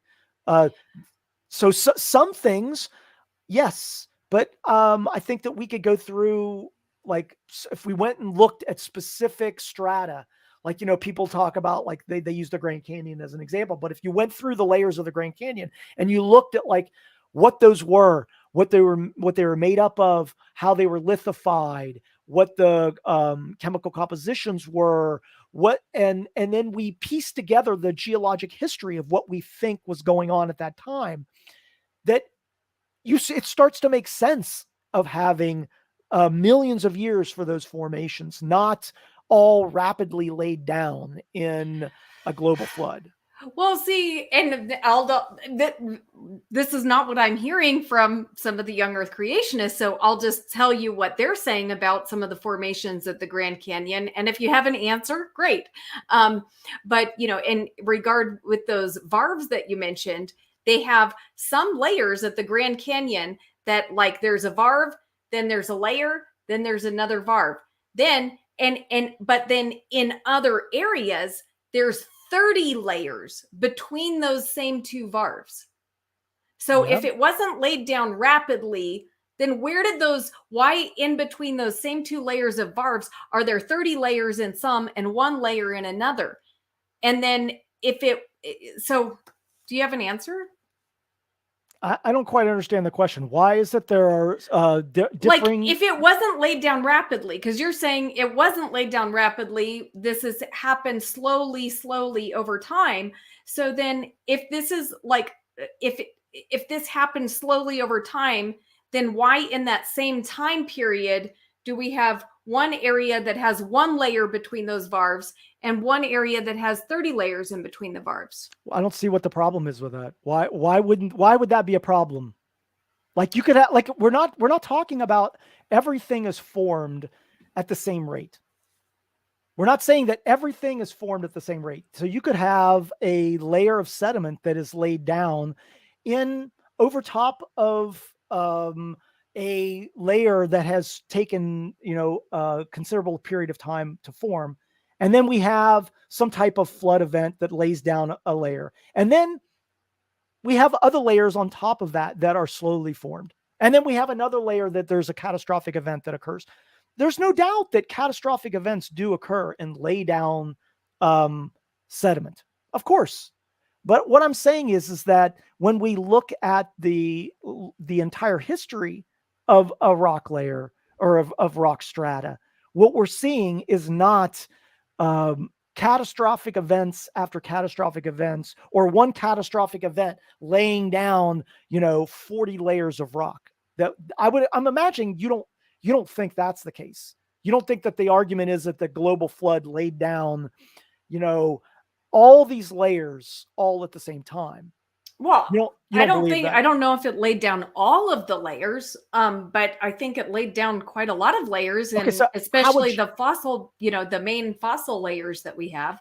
But I don't know because, like, I'm not an expert on that. Okay, what? But see, this okay. So what we're saying is, like, there's like an established science that could go, like, we could spend an entire semester going through just the Grand Canyon and looking at each layer and why it formed in the way it did. And so when somebody says, but wait a second, I see varves here and then another layer and more varves on top, how do you explain that? And somebody goes, well, wait a second, we think that there are explanations for that. And so, but then I come back and say, but wait a second, you're proposing a young Earth theory. How do you explain what you're saying? And you say, well, I don't know, but I just think that that's going to be the case. So on one side, we don't really know how that happened. On the other side, we have well-established science that suggests how it formed. This is what I'm talking about. There's not really a theory that would suggest how that formed. Actually, I mean, I think the basic idea, though, is that these sediments were rapidly laid down, that an inch of sediment does not correspond to millions of years, that it's actually just part of sediments that were laid down rapidly. And so that's the proposal. And I think there's good evidence for that, including some of the problems with the layers of the Grand Canyon that are supposed to be millions of years apart is there's no evidence of animal burrowing, which would have actually destroyed the layers anyway. But you have, so you have millions of years a million years or more between these layers, but you have no evidence of plant growth, no evidence of animal burrowing. There are some places that have animal burrowing, but in general, we would see a lot more of that. We would see more evidence of erosion. Instead we see like flat layers. You're just speculating. Like, you don't have any actual evidence for that. you haven't, like, wait a second. Like on one side, we have like just on the Grand Canyon, I'm imagining just on the Grand Canyon, thousands of papers about the formations of the Grand Canyon geologically. And you could probably go to like one layer of the Grand Canyon and you could find 100 papers on just that formation of just that layer. So, and now somebody else is like, but I have this theory that it was like a flood, but there's like no papers on that. Or like if there are, they're just like in Answers in Genesis. So like on one side we have all this research, but on the other hand, you're just kind of speculating of like, oh, but what about this and what about that? You know, it just seems like you have like a tiny little question, but then there's this mountain of evidence on the other side. Well, is it? But to me, having papers, evidence, I don't understand how you don't see all that evidence. Well, I mean, you think it's just bullshit, Jason? Aren't there many things that lots and lots of papers have been written about, right? That later got overturned. How did they get overturned? Because we discovered something new, right? Right. Okay. So do you think that when there's this mountain of evidence that suggested X and we discover that X is wrong, do you think it's because somebody started to build a mountain of evidence on the other side that were like peer-reviewed papers that evaluated that and then determined that what they were saying was wrong? Right? Yeah, and so it has to start somewhere. It has to start somewhere. So it's not done in a day. I mean, right? I mean, so what? Wait a minute. This is the creation. What I'm saying is, you want me to assume, first of all, that all these papers are correct right now, and actually, you haven't shown me any papers. I don't know what papers exist that talk about the issues of erosion and all the things, but in the layers of the Grand Canyon. So I'm happy to, look at those if you have them. But I mean, you're wanting me to believe you on the basis of you saying there's hundreds of papers on this, and you don't think there are hundreds of papers on it? I don't know. I'm sure people have written about the Grand Canyon, but I don't know if they've addressed these issues, right? So I don't know if they've overlooked these issues. I don't know what's been done. Are you trolling me? Are you trolling me? You don't. So then you're just like you're just saying, look, I don't know if there are papers on this. There could be, but maybe there aren't. Is there evidence that suggests what Jason's saying? I don't know. Maybe not. Like that's kind of what you're saying. Well, I mean, I feel like you're assuming that these issues have been addressed. Are you assuming that these issues have been addressed? I'm not assuming, and I think these are legitimate issues I'm bringing up. I think that the issues you're bringing up are not like not even issues in most people who do this research. And actually I put a link in the YouTube that's a link to a Google Drive that's got a bunch of papers on this topic, so you can look at them. And I'll put them in the side chat too. But and I don't expect you to be an expert on everything. If you don't know anything about this formation, that's fine. Like you can't be an expert on everything in the world. But I did look this up today. The Pisco Formation in Peru, okay? It's supposed to be a record of 13 million years of time, okay, in this layer. And in that layer, there are fossils of dolphins, sharks, and whales. So how is this supposed to be 13 million years of time? How would we get those? That's only 1 centimeter of sediment every 200 years.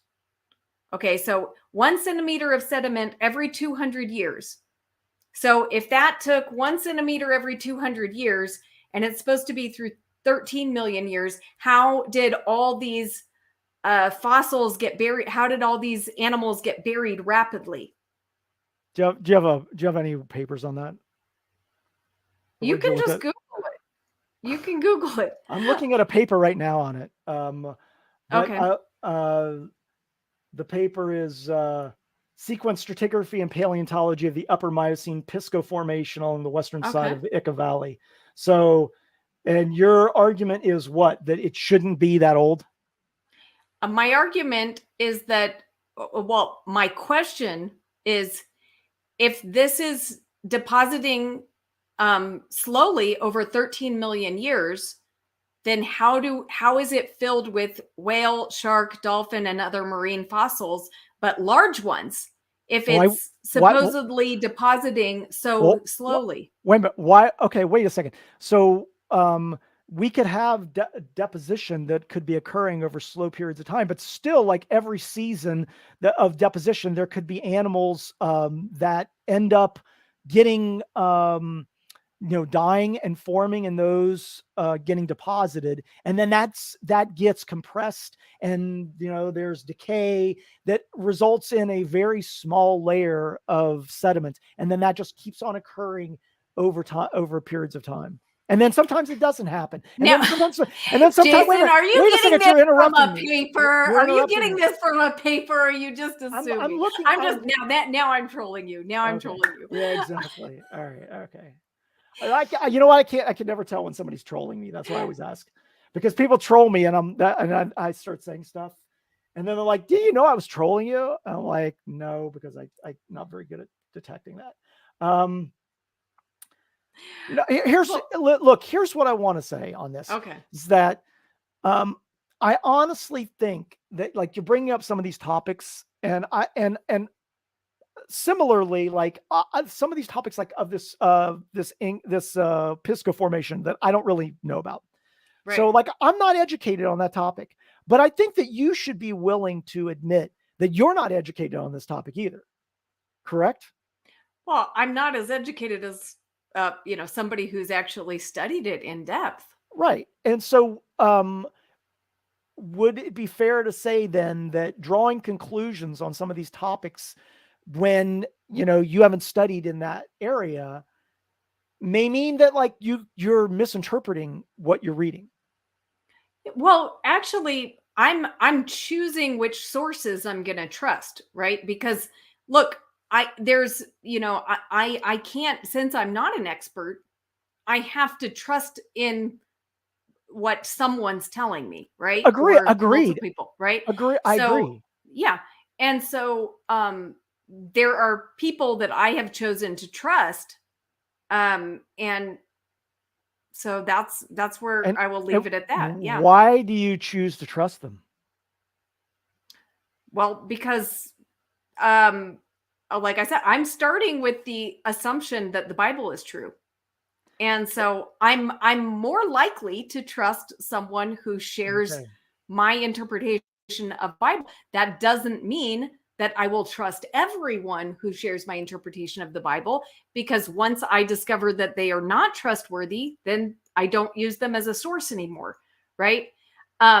So yeah, but am I going to be more likely to trust someone, a scientist, a geologist who believes in the Genesis story, rather than a scientist who tells me that, evolution happened? Absolutely. Why? Because you have a belief that don't you think that creates some aspect of biased reasoning? Yeah, absolutely. Okay. I'm glad you agree to that. I mean, because I think that that's the crux of this issue, is that you're just not willing to, like, listen to what, like, a vast majority of people say on this position. You've got a preconceived notion. Because I think they are deeply indoctrinated. So they have a deep bias. You have a deep bius, Jason. What's my bias? You have an incredible bias. What's my bias? Your bias is philosophical naturalism. You believe that, there's a naturalistic explanation for everything, and that causes and you were indoctrinated from a young age into evolutionary thinking. So all of, the scientists who believe in this, most of them have been indoctrinated from a young age. Even before they started studying science, they were already indoctrinated. What does it mean to say that somebody's got biased reasoning? It means that they believe something even in the face of overwhelming evidence to the contrary. Okay, if that's the definition, then I don't accept that I'm using biased reasoning. If that's the definition, then I reject that. I just assumed that I was admitting to having a bias. And I do admit to having a bias, but I don't admit to believing something in the face of overwhelming evidence. I don't think there's overwhelming evidence for an old Earth. There is some evidence. There is, yeah. Okay, well, but you would agree that like you have a belief, and you're starting from the point of that belief, and then you're going forward and you're trying to see what evidence would support that. Yes. Okay. You don't see a problem with that? No, because that's what most of us are doing. But that's right? that's not what a scientist does. Is that what I'm not a scientist though. Okay, well, but is that what you're doing? Not. Because are you having a naturalistic presupposition? No, I mean, so you're equally balancing the idea that God created and that we came about naturally. Okay, I'm an atheist, but my atheist position is that I don't see sufficient evidence for God to exist, and until such a time as that I can see that there is a methodology to evaluate God, then I choose to not believe in God. So I'm not saying that God doesn't exist, and I'm not saying that the Earth is not 6,000 years old. I'm saying that I don't see sufficient evidence to suggest that the Earth is 6,000 years old. And until such a time as that evidence can be provided that shows that that's the case, I don't accept that. And so I'm not unwilling to consider that evidence and to consider, if a new hypothesis were to come forward that were to show that. I'm willing to consider that. I'm not starting from any position. But I am also willing to consider. I am also willing to change my position if there was, like you said, overwhelming evidence. Then, because I consider the Bible and a good source of truth about the world, I also consider science a good source of truth about the world. So, if there was overwhelming evidence in against my biblical interpretation, then I would seriously rethink it. But what constitutes overwhelming evidence? Because literally 99% of all scientists who study in this field do not consider the Earth to be 6,000 or 10,000 years old. Now, you agree with that, right? That you have to agree that you are in the very fringe minority on this. Okay, okay, agreed. So there is overwhelming evidence against your position. Wait, you're assuming. See, you did a switch. Because you didn't say there's 99% of evidence. You said 99% of scientists, which is a very different thing. Okay. Correct. So I don't like to farm out my critical thinking to the 99%. Okay. But you're not an expert in those areas. I know. And like I said, there's some experts that I am trusting, but I'm also trying to validate, like I'm checking on what they say. I'm not just wholeheartedly embracing whatever they say in an uncritical way. I check it when I read something that a young earth creationist, writes, then I check it against other things, and I find out, okay, is what they're saying here correct? But I don't understand. Do you do this with a doctor? Like, do you accept doctors? Do you accept other scientists' views? I am for modern medicine. Okay. I am for modern medicine. So nobody hear me say that I'm against modern medicine. I'm for it. But I do have a problem. I don't believe doctors. Okay. What I mean is, if a doctor tells me something, I'm most likely not going to believe it. I'm going to want 5 more opinions from other doctors. That's fine. Okay. But you yourself don't say, let me go pick up a medical book and diagnose myself. Well, I do that too. But actually this worked out well for me one time, because I did have a sickness that was being misdiagnosed, and I'm the one who discovered what was really wrong. I went back to the doctor and he was like, no, it's not that. And I said, can you please do the test to find out if it is? He did the test and he had to come back and say, you know what? It is true. You're right. You do have that. And so That has worked out. Okay. My skepticism with regard to what doctors are telling me has worked out well for me in the past. Okay. So all I'm saying is, no, I'm skeptical in a lot of areas, unlike some people who say they're skeptical about things, but they're only skeptical when it comes to God, and they're not skeptical when it comes to anything that scientists tells them, right? So I'm trying to be consistent. I'm skeptical about what anyone tells me. I mean, I like to think that I'm a skeptic, and I want to be skeptical to not accepting a position that is just because somebody says so. So I would agree with you that it's important to be skeptical, but I think that in this particular thing that we're talking about, that you're admitting that there is not only the overwhelming majority of scientists support the position I'm talking about, but maybe you disagree with this, that there's overwhelming evidence no, I disagree with that. Okay, so you think that that even though that they're over the position of these experts that is overwhelming in this direction, you think they are misinterpreting the evidence? Look, I think, like I said, I believe there's some legitimate evidence against young Earth. Okay, so I'm not ready to make a conclusion on that. But what I'm saying is, I do feel like there is a bias at work that causes me to be more skeptical when they make conclusions. So that's. Did I answer your question? Yeah, no, I'm not. And let me just say this. I love you, Rebecca. I'm not trying to. I'm not trying to attack. I'm not trying to attack you. I respect you.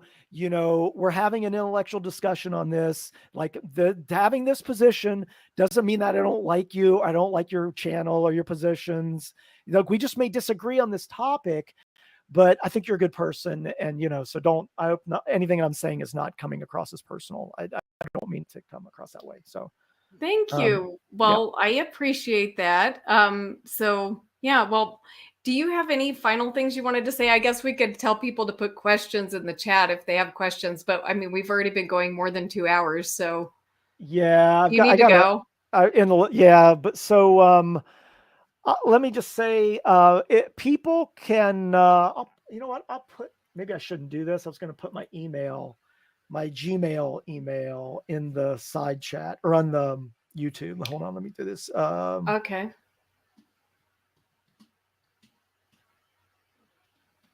Okay.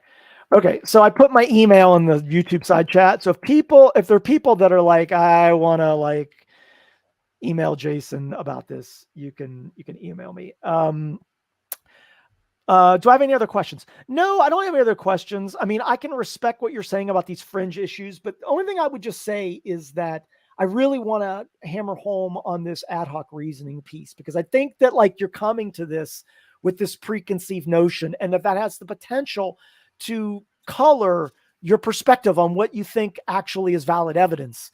And I'm willing to try to be skeptical in my view if you're willing to try to be skeptical on your view, and maybe we can leave it at that. But I don't think that the young Earth creationism is a valid hypothesis, but I'm not unwilling to consider evidence. So if somebody wants to provide me with evidence, I think they convince me, I'm willing to consider it. But I would hope that you would do the same thing.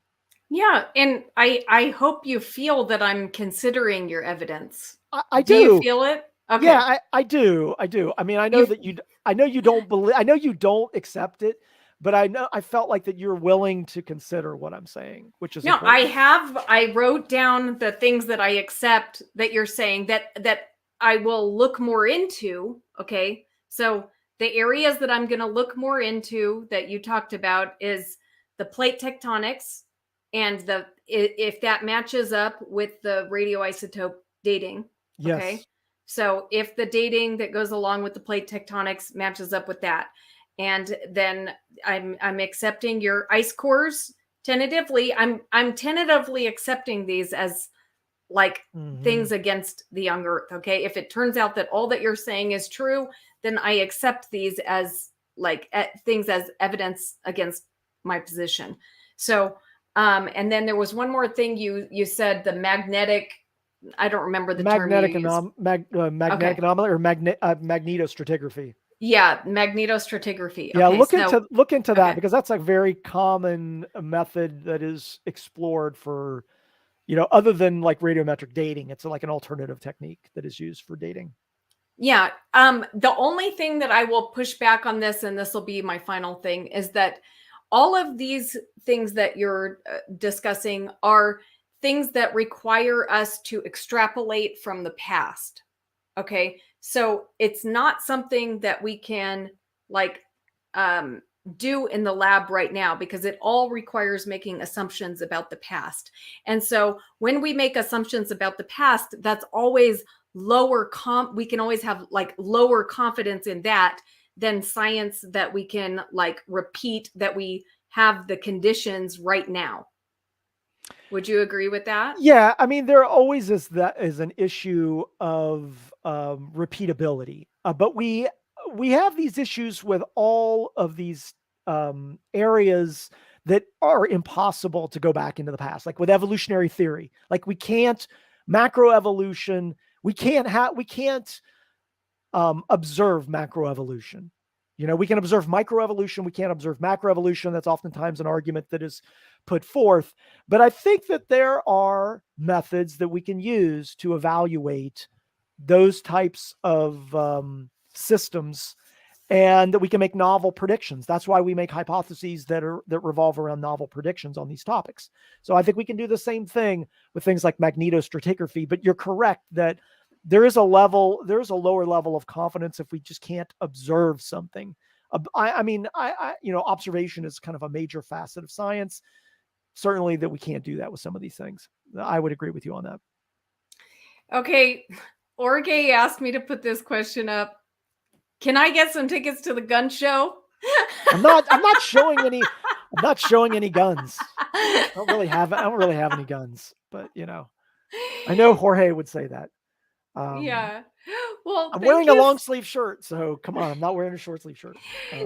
Well, I hope you do know that I appreciate you taking the time to talk to me about this and to lay out your evidence, and so it's been a good discussion, I think. Yeah, and no, I appreciate chatting with you. I know we've wanted to talk about this. I'm willing to if you come up with some things where you're like, you want me to look into the Mount Everest piece or like the stratigraphy piece, I'm willing to do that. We could always circle back if you want to talk about it some other time. Okay, cool. Thank you so much. All right. Thanks for being here, everybody. Have a good night. Thanks, guys. And please check out Jason's channel. Are you still doing stuff on your channel right now, Jason?